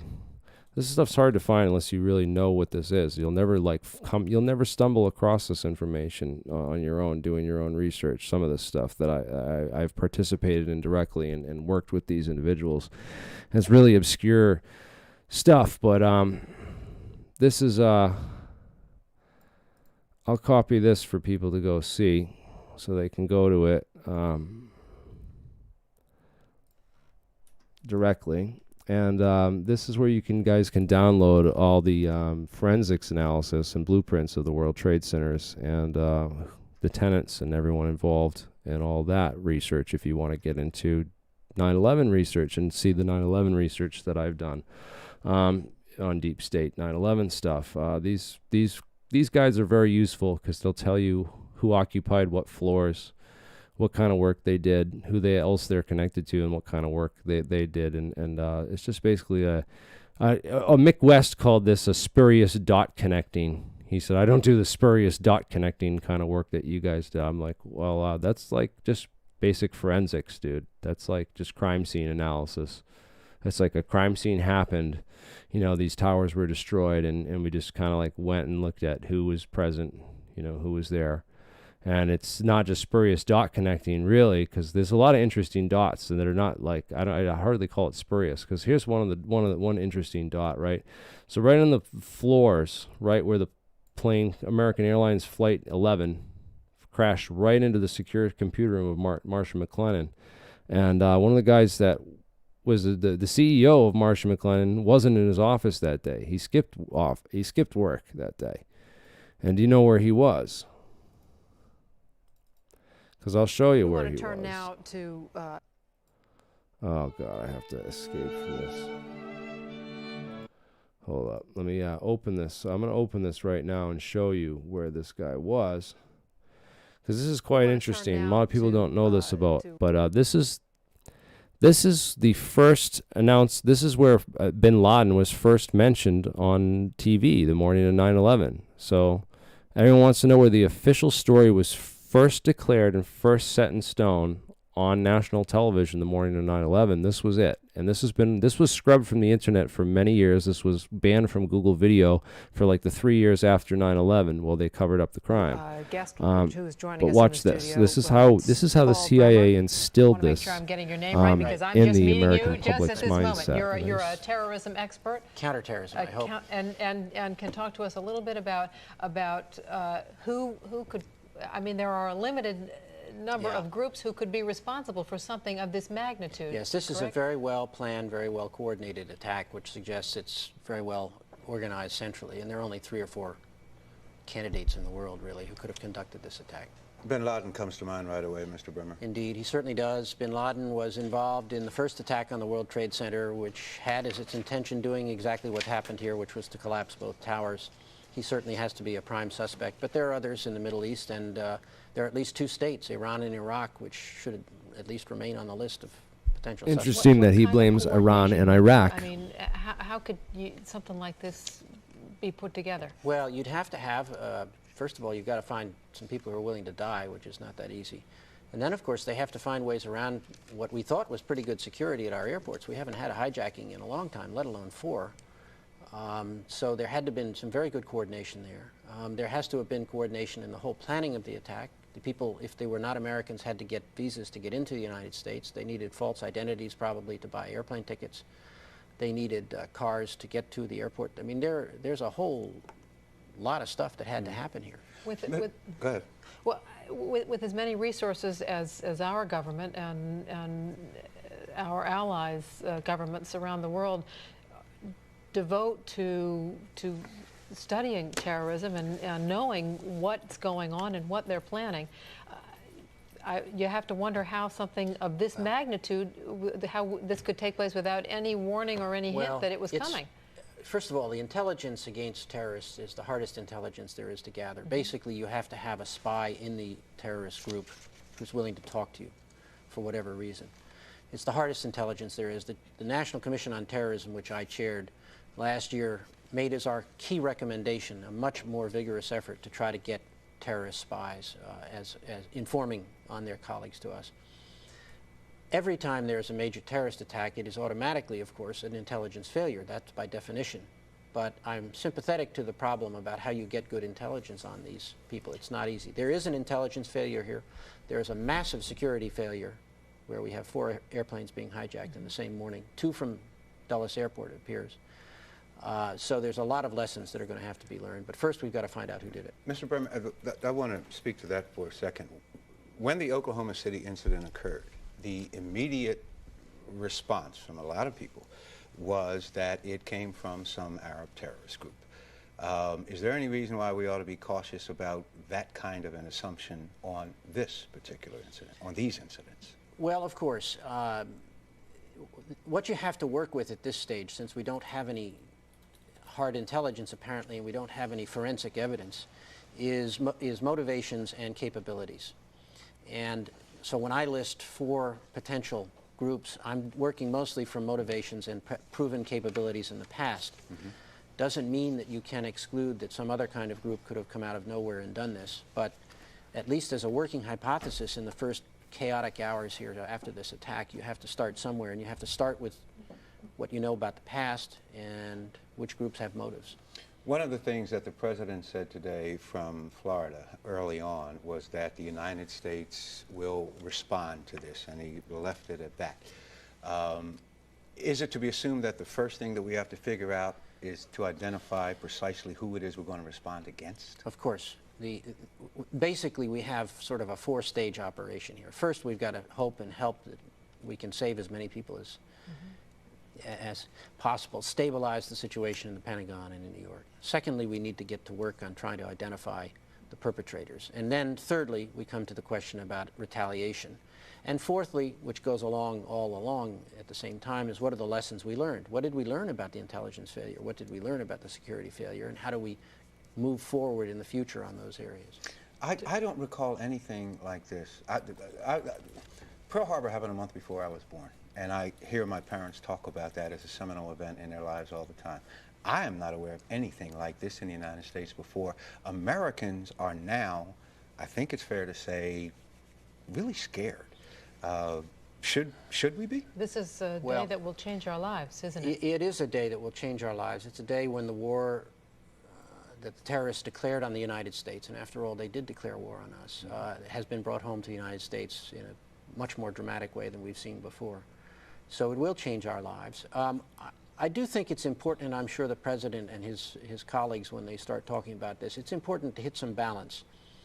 The American way of life is not threatened by these people, unless we threaten it ourselves. If we start throwing away the democratic freedoms and the civil liberties that are at the heart of our society, that's what they're after, and that's what we can't allow to have happen. And we've got to go about our business. People have got to move around. I was diverted on a plane this morning. I was trying to get to New York and wound up in Baltimore, and I in a way, was sort of at least relieved to see business as usual going on among people. We have to go on with our lives. It's not to say we don't take it seriously. We take it very seriously, but it's not something where we can all jump in a foxhole somewhere and hope the world doesn't come and bother us. We have to find a balanced response, one that makes it absolutely clear, as the President said this morning, that we're not going to tolerate this act of war. This will have consequences for the people who did it.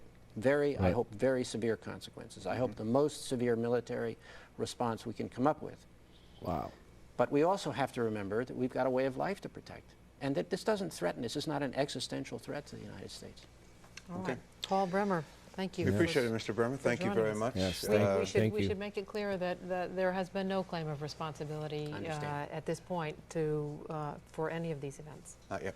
Susan Kidd upstairs in our newsroom with... No, not yet, but you might as well have, because everyone was looking for who do we blame, and that was the first, and they were clearly talking before that, because the host on knew that name and brought it up before he did, and he was hoping that would happen, because he didn't want to be the one to first bring it up, to mention that Osama bin Laden, be the first person to mention that name.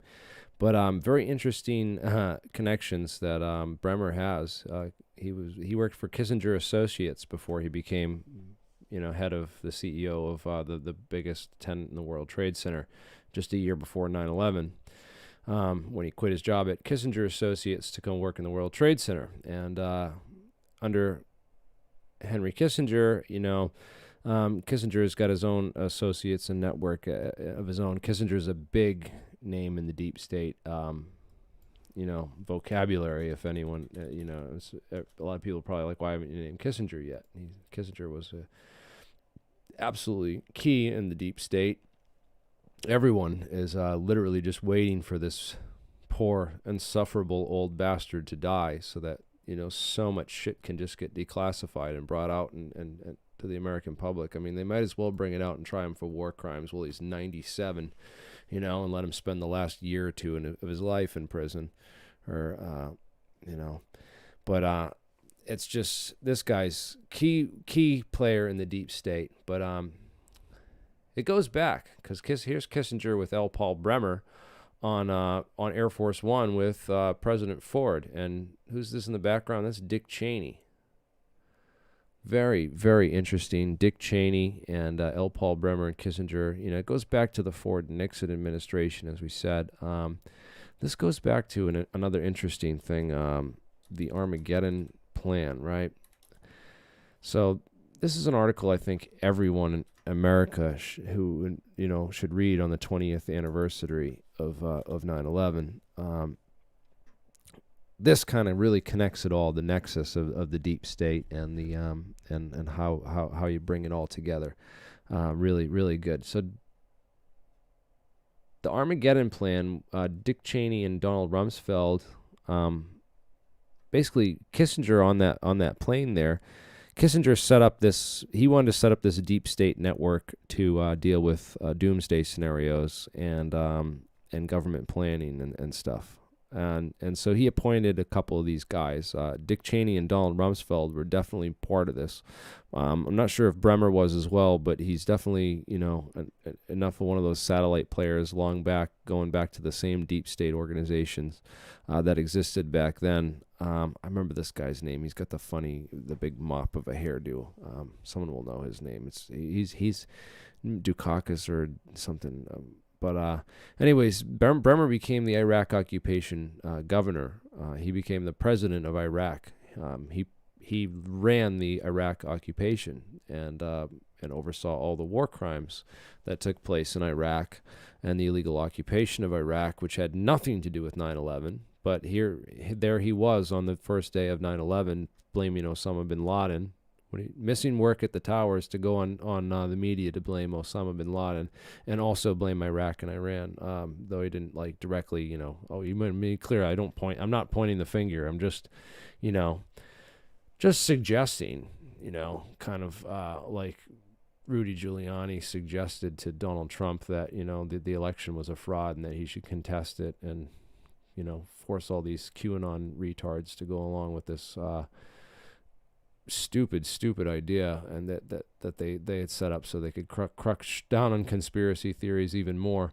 Of course, L. Paul Bremer worked inside the towers. That company we were talking about, Stratosec, has got some interesting ties I wanted to bring up too while we're at that. The Armageddon Plan, definitely a key thing to talk about. These think tanks. There were these government think tanks that worked for this group, the Armageddon Plan, and this secret group called the Continuity of Government Program, COG. That's a big theme that Dark Journalist brings up a lot and talks about that. The COG group, one of their essential functions was to dream up war game and doomsday scenarios. And one of those doomsday scenarios would have undoubtedly been something very similar to 9/11. In fact, the X-Files predicted it, and I have a video on that called Scenario 12D, where I talk about how the X-Files predicted 9/11. Scenario 12D X-Files. Look at that. You search for it. You can't find this anymore, bro. I have it on my YouTube channel. If you go to my YouTube channel, Alien Scientist, you'll find this video. I'm sure. I hope it's still there, man. So go to my channel and go to the search button here and type in Scenario 12D.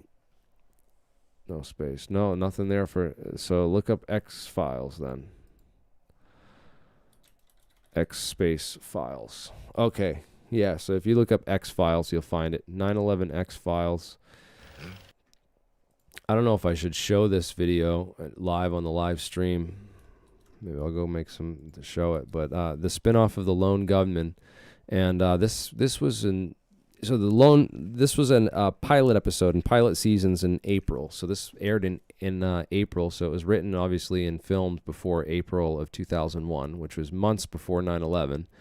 But it's super eerie because it's the whole 9/11 is a counterterrorism plot that the government took control of, and then they took these planes over by remote control, and they're flying the planes by remote control into the World Trade Centers, and they pull it up at the last moment. And this was all in the X-Files, mind you. I mean, not the X-Files, but an X-Files spinoff called The Lone Gunman, with those two dudes in the basement. You watch this episode, you guys are going to be blown away. This has been another thing that's kind of been hushed up and covered up, is these people obviously, if scriptwriters thought this scenario up before 9/11, then someone else did, right? So that's the logical conclusion that we can get from it. And there was something called the Dawson Field hijackings as well. Where if you go in the Dawson Field hijackings, you'll find that there was plenty of incidences where planes got hijacked, and so they knew that planes could be hijacked and flown into buildings too, and guaranteed they planned for this, and then they somehow set this up with their connections inside the World Trade Center. I mean, there's still plenty of plausible evidence and room for a conspiracy here when you really look at it and do the investigations.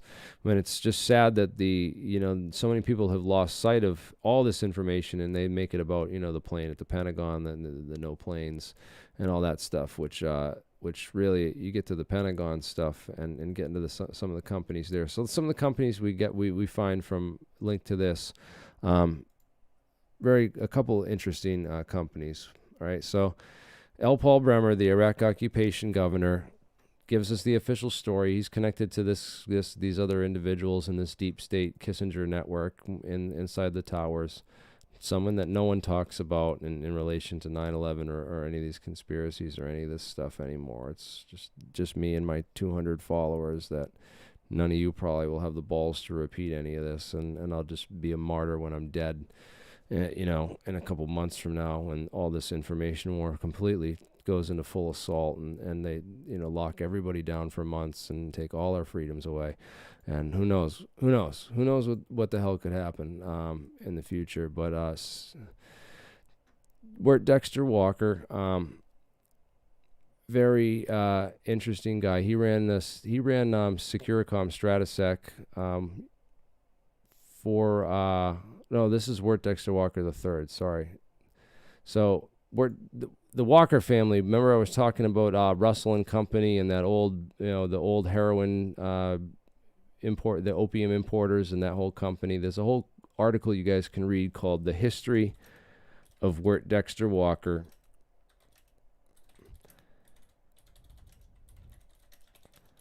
And Russell and Company. All right, so if you're going to read 3 documents to give you an outline of what the deep state is, right? So right now we're approaching 2 hours, so 1:51, and we're going to say that if you want a complete outline, I'll give you 3 documents that you need to read to kind of like give you an outline of what the deep state is and give you like an outline for your research if you want to find the real stuff. All right, Peter Dale Scott, Continuity of Government. Okay, the Hidden Government Group. Okay, this is it. So one is called the Hidden Government Group by Peter Dale Scott, okay, and it's about the COG network. Okay, that's a key document in all this. And the other one is called Wirt Dexter Walker, Russell and Company and the CIA in 9/11. And that one's a key article that kind of links these players together for you in much more detail and goes into a lot deeper history of all these people and kind of going back to the drug dealing deep state aspect of it and why that they and that's kind of why that they were selected as the guys in the whole 9/11 thing, if you do the research into that. But BDM, Braddock, Dunn, and McDonald, BDM International. One of the other guys, they're interesting. They're connected. They were purchased by Northrop Grumman and bought TRW. TRW bought BDM rather. So again, BDM is one of these companies involved with TRW and Northrop Grumman. These big, these big players in the whole game of aerospace and intelligence and that sort of framework. But BDM International, Frank Carlucci worked with a guy. Frank Carlucci used to work for BDM International, and he used to be the boss for a guy named Barry W. McDaniel, who used to run ordnance and logistics supplies for one of these covert operations and deep state operations that they were running through BDM International at the time. Frank Carlucci, another interesting guy that people should go and look up. Interesting that this guy, Barry W. McDaniel, who's good buddies with Wirt Dexter Walker III, they're both CEO and CEO of Stratosec Securicom, which runs security at the World Trade Center on 9/11. And Wirt, they got that job. They set that up, and I don't know the whole details of that, but Barry W. McDaniel is definitely one of the people that need to be subpoenaed if there ever going to be a new investigation into 9/11 to kind of ask more questions of all the people involved. This really ought to be peered into and probed into deeper, because Barry W. McDaniel used to work for Braddock Dunn and McDonald BDM International Corporation, which is again linked to this whole aerospace network, surprisingly. The links are just, there's going to be some overlap and stuff with some of these players, but this is a real good overview of some of the nexus of the World Trade Center complex. Another guy that's worth mentioning is Peter Jansen.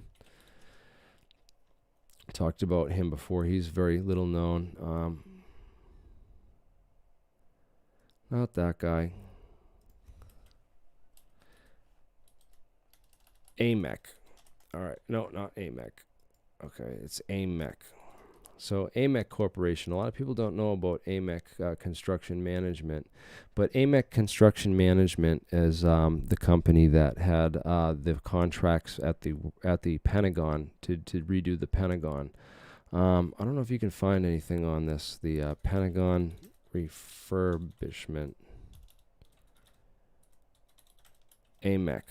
Right, because you find all this stuff. You search for 9/11 Pentagon. All you'll find is missile theory and no plane theory and arguments over, the debris on the Pentagon lawn, and that's disinformation. I'm letting you guys know right now. There's a good article that you guys should read on that, and Kevin Ryan's got a lot of great articles too for doing research into 9/11 and stuff. Not sure I agree with all of his COVID-19 articles of recent. I'm still like just staying away from. I'm staying away from that whole thing because I don't trust, as much as I don't trust big pharma and vaccines and stuff. I don't want to put other people and be perceived as putting other people at risk. And I'm not like an anti-masker or anything. I definitely think there's valid science for wearing masks and stuff, but I just think the lockdowns are kind of ridiculous, and if they're not working, it's good. It's good. A lot of diseases have been, stifled, but I don't know what's going on because there's so much misreporting in the media, and you can't trust anything that's being reported because, you have to go and verify things yourselves. You can't just take anyone's word for anything anymore. Because my media was telling me that all the emergency rooms in my area were booked up solid, and they were showing these videos. And I went down there and found that not to be the case. The emergency rooms were almost completely empty and void of patients. And I was seeing videos of that around happening other places. So just you got to check things out yourself. Nothing like experiment real world. When you're doing conspiracy investigations, there's nothing like checking things out with real world intelligence, because there's so many tricks and traps, so much smoke and mirrors and bullshit to keep you from just doing basic forensics research, which you should be doing on the case, which is what guys like Jonathan Cole and myself did when we researched this years ago and came up with this. So yeah, go check out John Cole's blog. He also made a couple good videos on here too.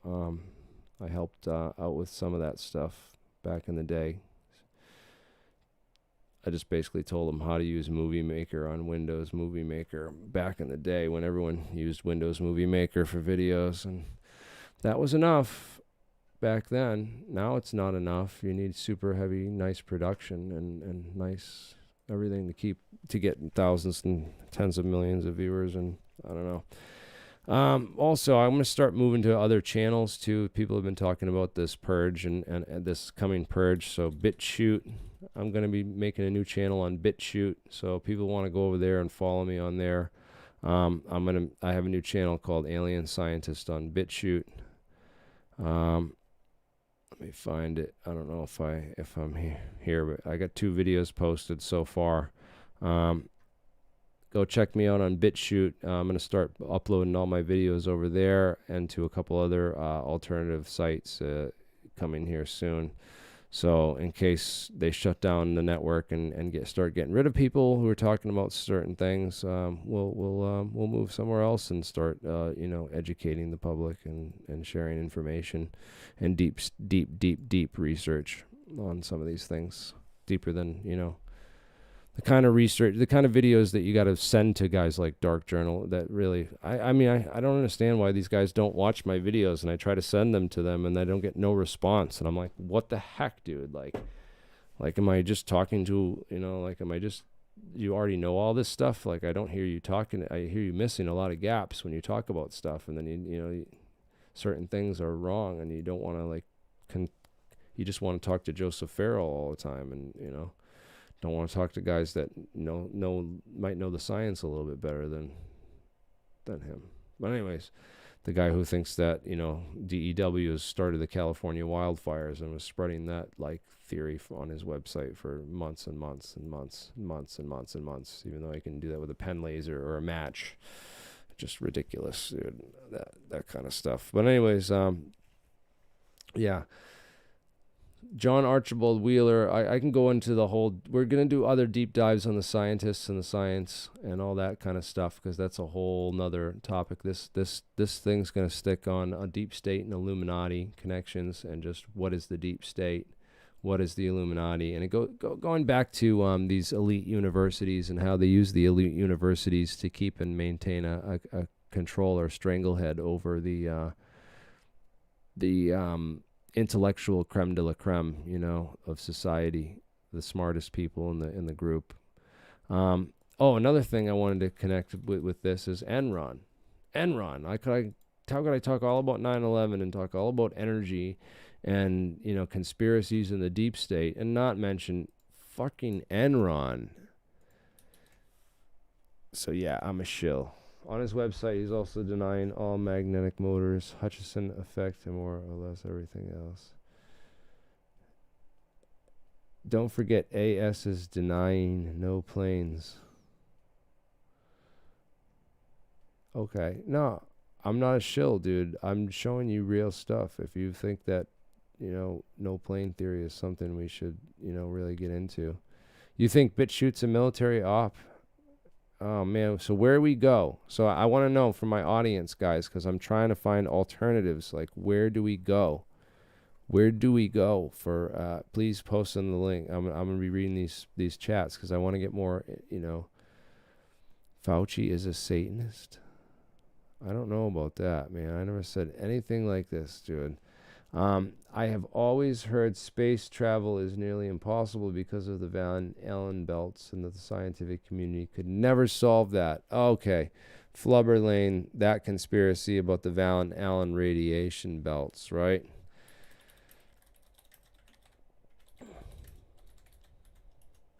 Okay. So let's talk about shielding. We're going to talk about Gauss's law real quick.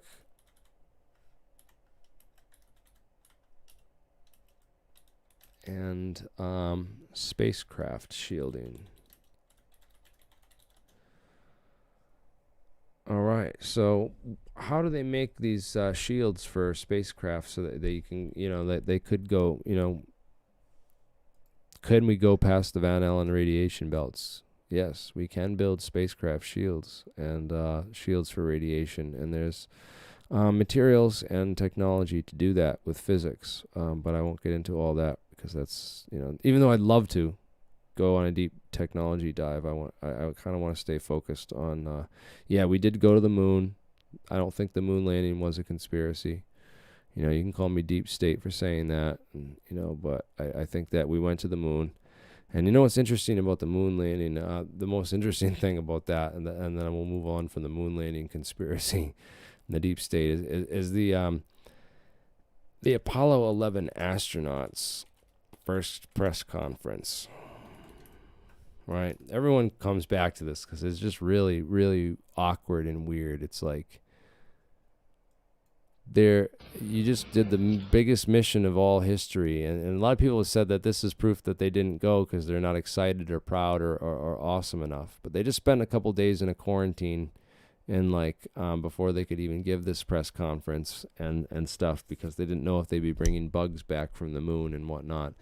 But it really just reeks to me like they saw something up there, or they came into contact with something up there, and they weren't allowed to talk about it, and they weren't allowed to tell the public about it. And even Buzz, I think to this day, he's held on to these secrets, and because of his oaths and stuff. But he really, I feel like he's wanted to tell the public with certain things that he said or let slip out over the years. Buzz Aldrin. Very interesting. I think that they maybe saw aliens on the moon, but I don't believe in the conspiracy that NASA faked the moon landings and faked going there and all that, and the radiation, Van Allen radiation belt argument's bullshit, dude. I'm sorry. You can ask anyone at NASA. Oh wait, you don't trust anyone at NASA. Damn it! You can ask anyone who's studied physics. Go to your local university, and I'm sure they can find you some resources and books on where to guide your investigations. So still on the isotopes and the gravity, the isotope of mercury, and that whole talk of red mercury with the that whole stuff. But I'm sorry for bringing that up. That's not related to the deep state. Let's stay focused. In fact, I'm getting kind of tired. It's almost 2 hours. I want to read some comments and see what else people are talking about. Yeah, they for sure orbited the moon, right? Without any doubt. The landing is questionable. Why do you think the landing is questionable? We got moon dust. We got prints up there. They put the mirror down. We can bounce the mirror back. Rocket,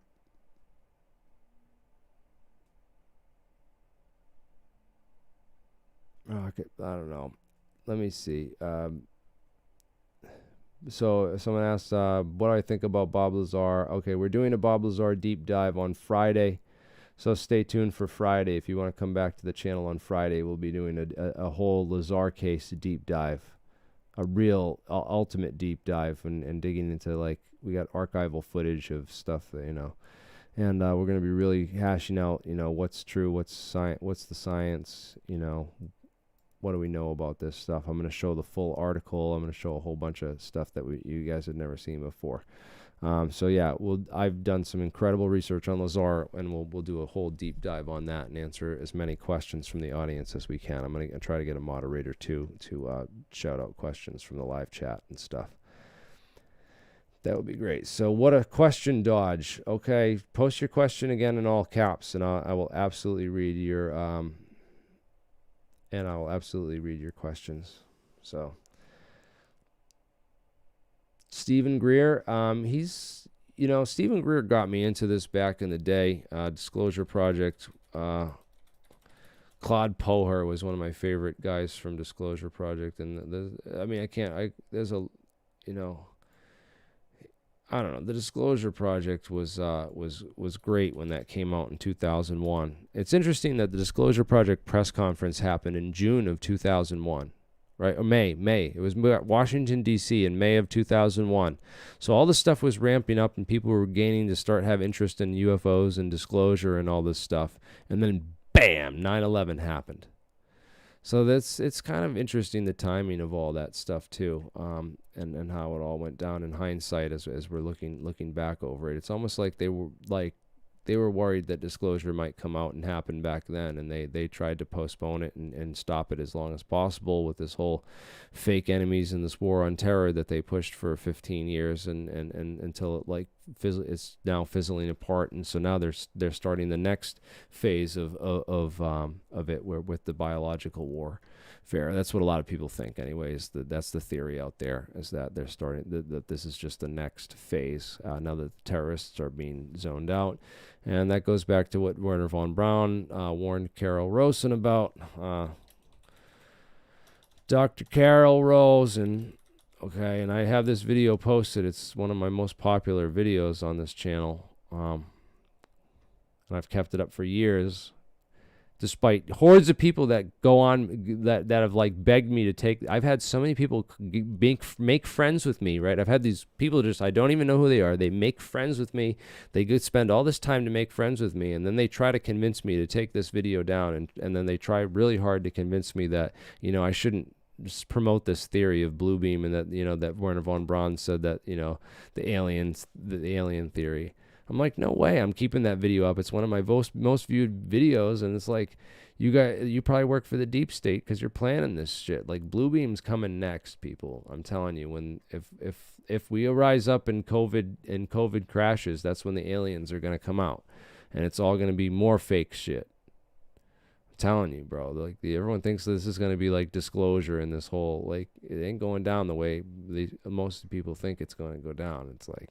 So that's why I left that video up, because people need to know, like, need to be aware that it could be a trick. You know, they're going to think, like, there's all these guys like UFO Jesus just ready to, like, please just show me a Project Bluebeam, you know, like, and show me some alien contact and have the government disclose and tell me a convincing tale. But, yeah, Carol Rawson worked with Werner von Braun. He told her that, you know, the first it would be the terrorists, and then it would be, you know, the last card would be the aliens. He didn't say nothing about the biological thing, though.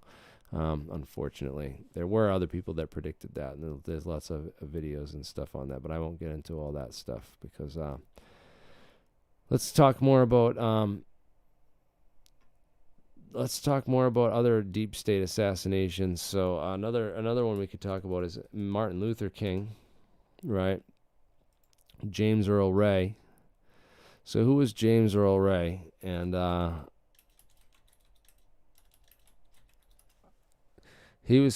was he connected to so this is basically the guy they set up with he was running a gun running operation for the CIA people, and he thought was connected to the KKK, but it was a KKK CIA like connection guy, and they shot a bunch of these shots and put the gun in, you know, like, I don't know. I don't know if he actually took the shots that killed Martin Luther King, but he certainly took the blame for it. And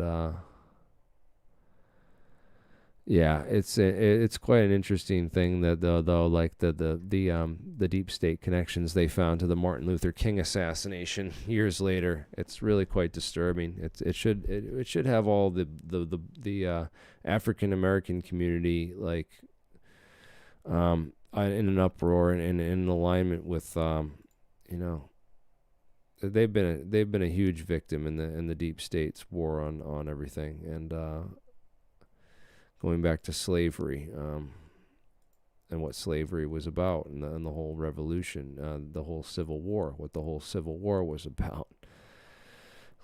But the first Civil War, not the Civil War that's brewing right now in America.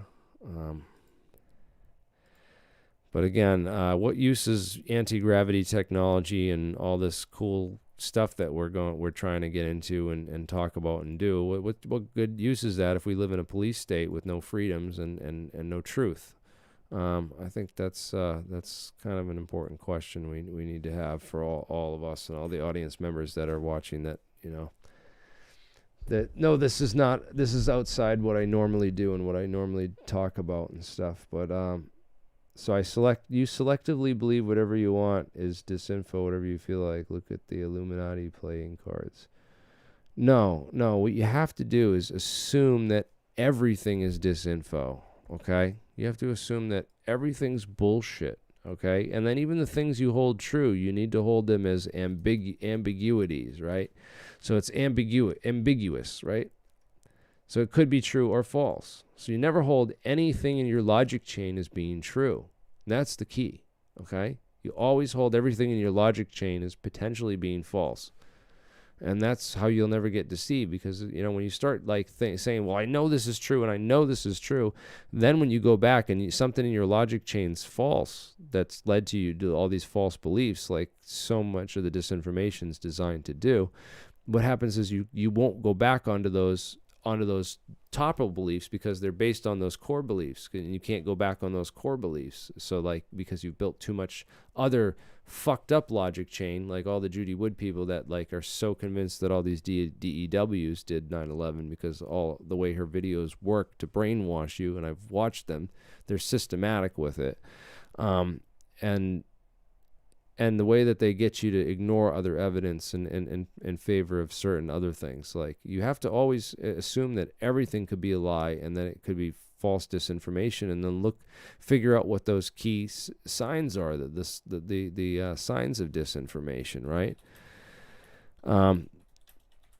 So if there's a disinformation, a good sign that something's disinformation, if there's a focus on reframing evidence, right? Using like trying to distract you from, and trying to lower your terminology. That's one of the things that Judy Wood did, is that she tried to lower the terminology thing, making up terms, not using real scientific terms. Sorry, I'm not doing a good job myself of speaking clear. That's not one of my better things. Is I'm trying to find the words for this and explain myself. But another thing is the they don't, real conspiracy theorists talk about suspects, and they talk about, players and actors and groups and this sorts of stuff that I'm talking about.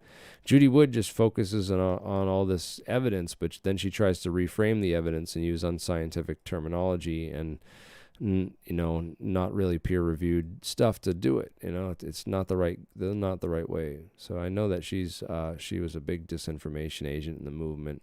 I saw when she came along and I knew what she was doing and what those groups were doing. It's basically take, groups like AE 9/11 Truth. And right at that time, I was starting a campaign with AE 9/11 Truth to just mail this out to more university professors and more universities, right?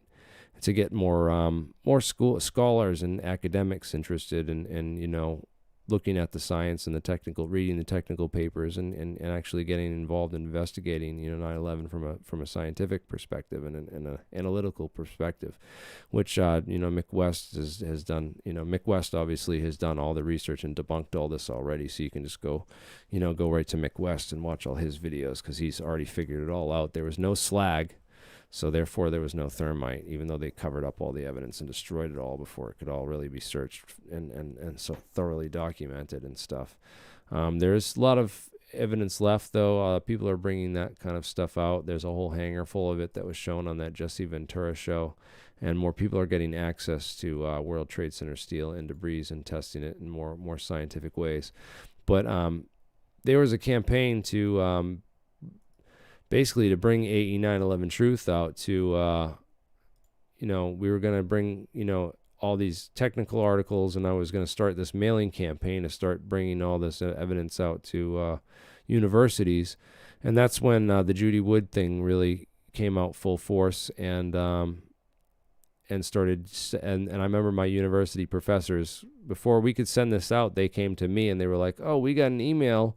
They must have known what we were doing and preempted us, because my professors all got an email with Judy Wood, stuff. They had read the whole thing, started investigating, it, and then realized it was like complete bullshit, and then came and talked to me about it. And, and I was like, that's disinformation. And they were just like, and they wouldn't even look at the real stuff after that, because they were like, oh, I already wasted like 2 hours on this last night trying to look into it because I thought it was interesting.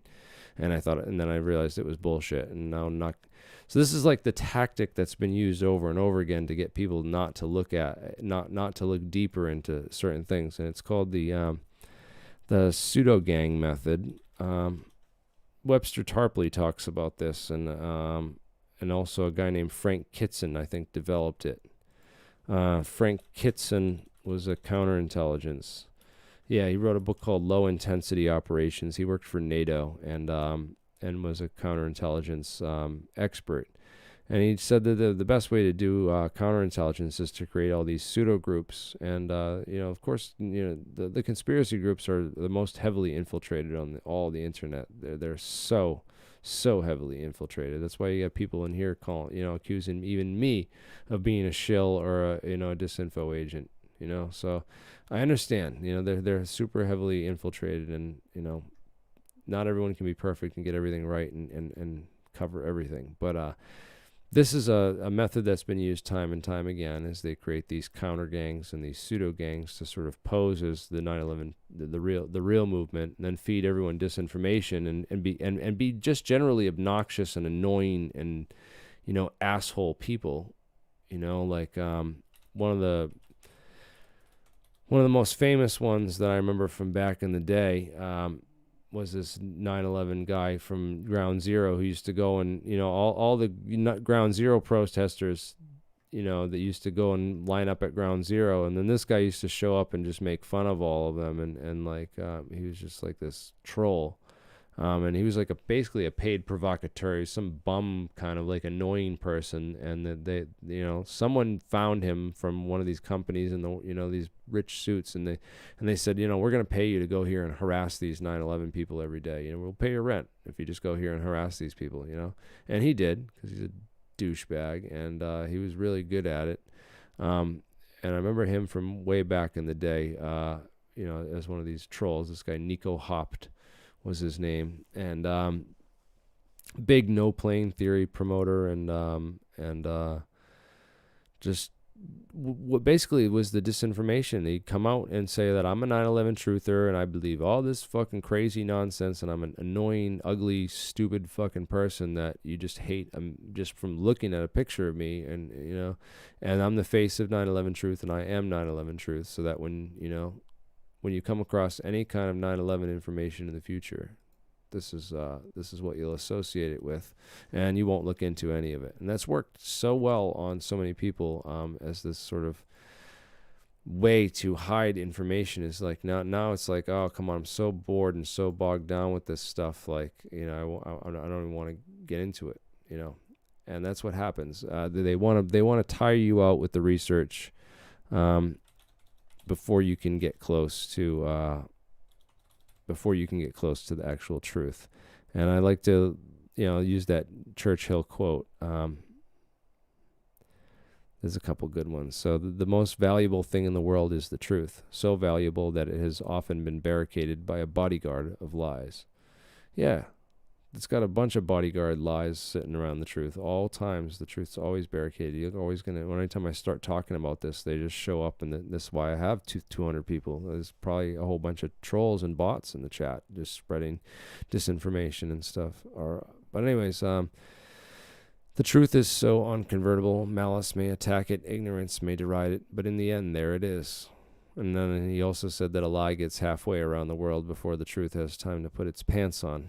And that's absolutely true with disinformation, and the way that the lies work with the deep state knows this. They know this full well, and with their control over the media, they can spread the lies so efficiently, and then we don't have time to, you know, debunk them. What is it? He also said a fool can. There's an ancient Chinese proverb that says a fool can ask more questions than 10 wise men can answer, and that's the truth. That's how they keep us all.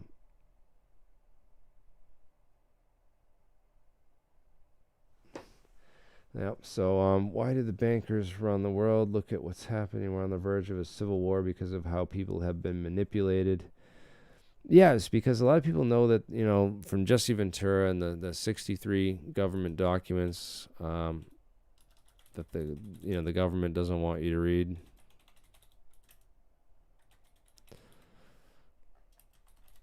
Want you to read. Okay, let's find that. Yeah, 63 government documents that you know that they don't want you to read. There's a whole bunch of cool stuff in there. Yeah, we could probably talk about some of those things. The first one being Operation Northwoods, and that was the plan. That's kind of interesting. Operation Northwoods is kind of like. It's kind of like a 9/11 type plot, man. They were going to shoot down a plane and say that it was full of students, and then blame it on Cuba to start a war with Cuba. And John F. Kennedy found this report, and like that's why he fired Allen Dulles. And Robert McNamara was involved in this. Another one of those deep state guys that goes from interesting career, going from top of military industrial complex. Military industry to banking to government. So that's the nexus. That's that if you want to know Illuminati in the pyramid, it's, banking, military industry, and government. And those three factions, and the overlap is the military-industrial complex. But I like to call it the military-industrial petroleum banking intelligence complex, because it's grown into something so much bigger than what Eisenhower warned us about in that famous speech about the military-industrial complex, where he coined the term. Right? That was his farewell address. Good evening, my fellow Americans. This is like, so we're going to talk about farewell addresses. This was, talk about Trump leaving office and what he realized and saw. He was ready to start a revolution after what he saw after 4 years, right? I guess, right? That's kind of like he was contesting the election.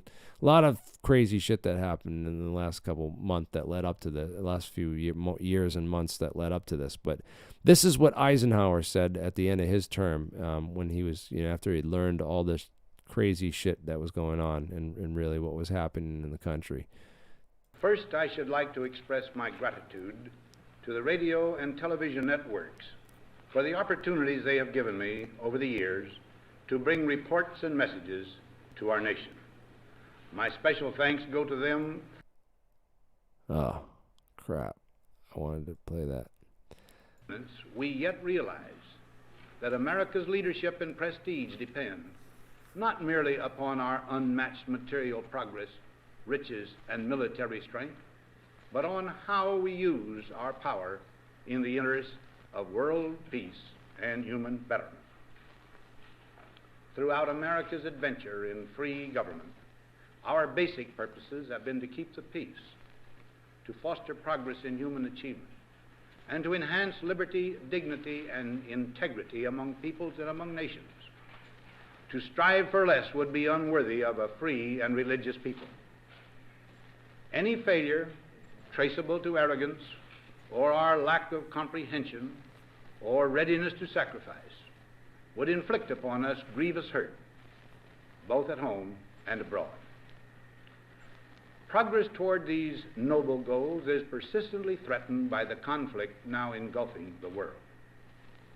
It commands our whole attention, absorbs our very beings.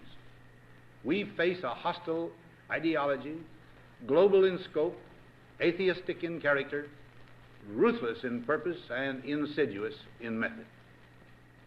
Unhappily, the danger it poses promises to be of indefinite duration. To meet it successfully, there is call for not so much the emotional and transitory sacrifices of crisis, grandchildren, without risking the loss also of their political and spiritual heritage. Federation must be one of equals. I can say that war has been avoided. Steady progress toward our ultimate goal has been made, but so much remains to be done. As a private citizen, I shall never cease to do what little I can to help the world advance. I wish we could just fast forward to the part where he talks about the military-industrial complex. But anyways, that was like a 20-minute long thing. I was hoping that I was just going to go right to that clip. Anyways, 63 government documents they don't want you to read. Operation Northwoods. Look into the research that I did, and again, I think it's important that we don't get lost in all these details and arguments over these stupid theories. Those kind of theories are what make us look bad in the movement and make us look stupid and ignorant. And moving beyond those is, I think, the best thing we can do. And just going towards asking questions and demanding evidence, and being careful about what we're asking questions and demanding evidence about, because in the case of the election fraud thing, all the courts were overturning this. There was no legal jurisdiction left, and yet Trump pushed this whole thing about a recount, and they pushed this whole conspiracy on people, which I found a lot of people still believe that there was evidence for election fraud. And I was kind of convinced on that for a little bit because I was watching, Project Veritas and some of these other, the propaganda that was being put out. But no, the courts overturned this. The mathematicians, certified this, the numbers and everything. I don't believe anymore that there was an election fraud. I think that this whole thing was deep state, a scam and a disinformation operation just to see how easily they could manipulate people. I was manipulated too for a while there. I was of the opinion that maybe this was legitimate, man. And now I realize what happened, man, is they staged this whole thing. It could have been even parts of the election were could have been staged too. I don't know. I don't think there's if they did, it was very deep state, very well done. I don't know if they because I don't know. There's the Diebold machines and everything that happened with the 2000 election, and I know that they stole parts of that 2000 election to put Bush into office in 2000. But it doesn't matter. It wouldn't have mattered there because he ran against John Kerry. But I mean, was it John Kerry in 2004 or was that Al Gore? Someone said that Al Gore was gonna. I got to look this up again. I'm getting confused about stuff now. But yeah, this is what I know about the research that I've done into the deep state. There's tons of more companies and stuff that I could name and get into. But Rand Corporation and Battelle are two huge ones. I can't even get into all the stuff on them. Oh, why don't I get into one more thing on Rand Corporation? Because L. Paul Bremer, it turns out,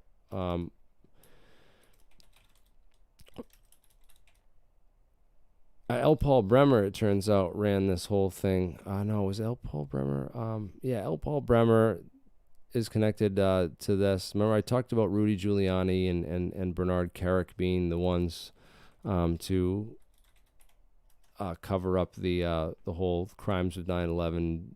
Kerik being involved in tons of organized crime and stuff as police commissioner of New York City, and then of course he did 5 years in federal prison for corruption and conspiracy charges, and is a convicted felon. No idea why this person's was one of the key instrumental players in pushing this election fraud narrative. And that was what really tipped me off right away to the whole idea of that being a deep state operation and a fraud. Was when Kerik and Giuliani were the ones involved in pushing that. I knew right then and there. But again, let's get into Brian Michael Jenkins. That was the other guy I wanted to talk about. So Rand Corporation, and there's more connections between Battelle, Rand Corporation, and 9/11 that I feel the public is not aware of and that we need to dig into and learn more about. Because this is where research needs to happen. We're done with David Wilcock. He's dying, and people want to get serious about doing real research and getting involved in exposing the deep state and reclaiming our freedom from this rich group of oligarchs and conspirators that think they're smarter and than all of us because they were born into these really rich families and really wealthy classes that they think they're better than everyone else and know better, and that it's just part of having our best interests at heart that they have to keep track of all the information and stuff. But Brian Michael Jenkins, very interesting guy. He was the nexus of like counterterrorism and terrorism and working for Kroll in the World Trade Center, doing this risk management, knowing the state of where things were, writing these reports and being one of these people for Rand Corporation that really dealt with the whole nexus of terrorism and stuff. And also a lot of people that took parts in that. Michael Chertoff was another key player in that.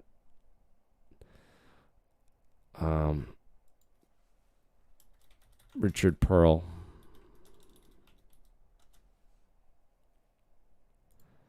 Another key player in that. Richard Clark knows some things too, but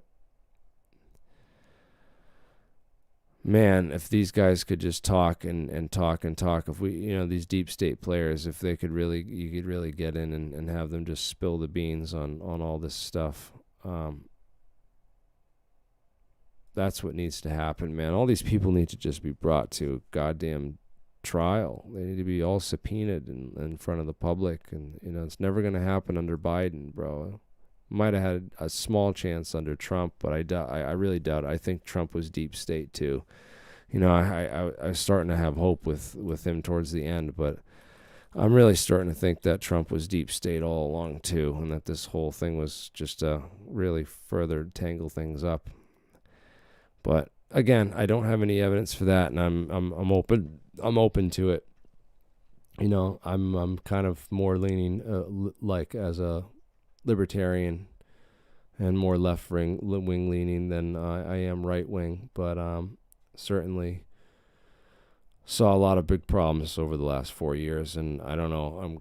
I'm relieved, but I'm really worried about what's going down right now with this whole transition of power. What's going to happen with Trump? We'll know in a couple months, I guess. We'll see what happens, and we'll know where this is going in a couple months, man. If we're all locked down and Trump gets pardoned by, and that then no one's facing charges and no investigations or real big government, changes happening, we'll know that it's business as usual, and this was all a deep state operation, and they played a big thing on the stage, and that they shook hands behind the scenes and said, hey, thanks, we just made all the conspiracy theorists look bad, threw them under the bus for this whole thing, because that's what I think is going to happen, is that they're going to arrest Alex Jones, and they're going to blame all this on conspiracy theorists. They're already doing it in the media, and they're going to use this to censor free speech and censor more of the internet. Through ISP, internet service providers even. It's going to get bad. It's my prediction. And it's almost like tyrannical on another level, that like other countries and, Russians and stuff are starting to be like, oh my God, it's getting bad over in the U.S. So I just hope that that's not how it goes, and just start, pay attention if it does, and who the deep state players are. I named quite a few people, and if you see these people getting together in the future, like, Bernard Kerik and Rudy Giuliani doing stuff, anytime together in the future, just know that it's a deep state operation, and the deep state is there. Their hands are on it, and anything they touch is, from here on out, I mean, you get tapped into the deep state as they're one of their lawyers and stuff, and you're a member for life. You're just part of the crew, and this is just, you're part of the club now, and it's a small club, and you ain't in it. And I ain't in it either. Anyways, thanks for watching, guys, and no one wear a mask anymore. Please wear your masks. I think the best way we can fight the coronavirus thing, is by going to the hospitals and showing that there's no virus. Like the people that go into the hospitals and are going to the ICUs and showing that, that they're not really full and that they're empty and stuff. They're arresting those people now, but I think that's like better, evidence than, trying to say that there's no virus, stuff. That's what needs to be happening, is just show the media is wrong. When the media says one thing, go out and fact check it and be your own media and do it for them. That's all I can say, is just fact check things on your own. And if, make sure you go out and verify, trust, but verify. I mean, don't trust anything. Everyone's a liar, and everyone's a disinformation agent, and there's so much disinformation. It's so heavily infiltrated that no matter how good of a research you are, you're going to stumble across this. You're going to get things wrong, and you're going to find stuff that you come across that you accept and then maybe later reject at a later time. But hey, again, touch on these topics every once in a while. And thank you, Jeremiah Brigade. Yes.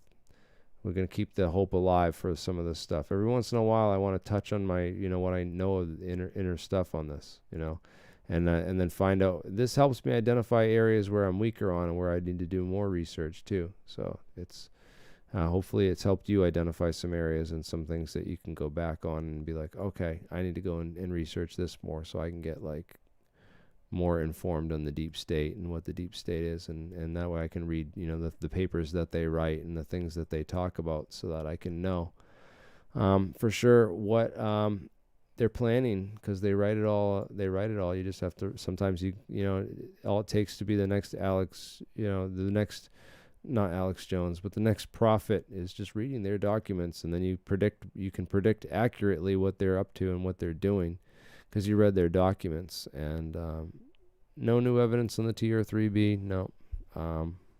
Unfortunately, man, I'm just waiting for the government to come out in 180 days and disclose that thing and come forward with it and be like, look, it's real. We got one.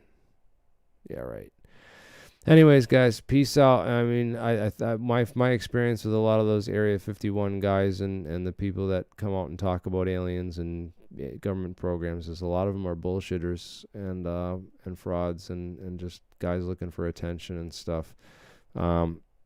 But again, maybe there's some truth to some of those stories and some of the things they heard or talk about. Can't completely discredit it, I guess, but again, I'd go with what we have actionable intelligence on, what's going to bring us places, what can we subpoena the government for documents on, what can we look at to get ourselves out of the situation in terms of, you know, free energy technologies and anti-gravity technologies. If the government are suppressing those sorts of things, where do we get access to that kind of information, and then exposing that? But yeah, it's a mess, but we're trying one step at a time, guys. Keep the faith. And again, keep email me directly, thealienscientist@gmail.com, so I can get some more ideas for, you know, if you have any ideas or you want to talk to me directly, let's get you on a call. I want to start reaching out to more people and holding Zoom calls with my inner, you know, expanding my inner circle of people, because I need a bigger network of people helping me out with this and getting together on the same board with a lot of these things. And if you're a shill and a government disinformation agent, just know that we're watching you too, and so isn't the aliens and God, regardless of whether you believe in him or not. Humanity needs you. Stop your disinformation ways. Just focus on actionable intelligence from now on. What we need to change the world. Anyways, I'm out, man. Thanks for watching, guys. Science for humanity, disclosure for humanity.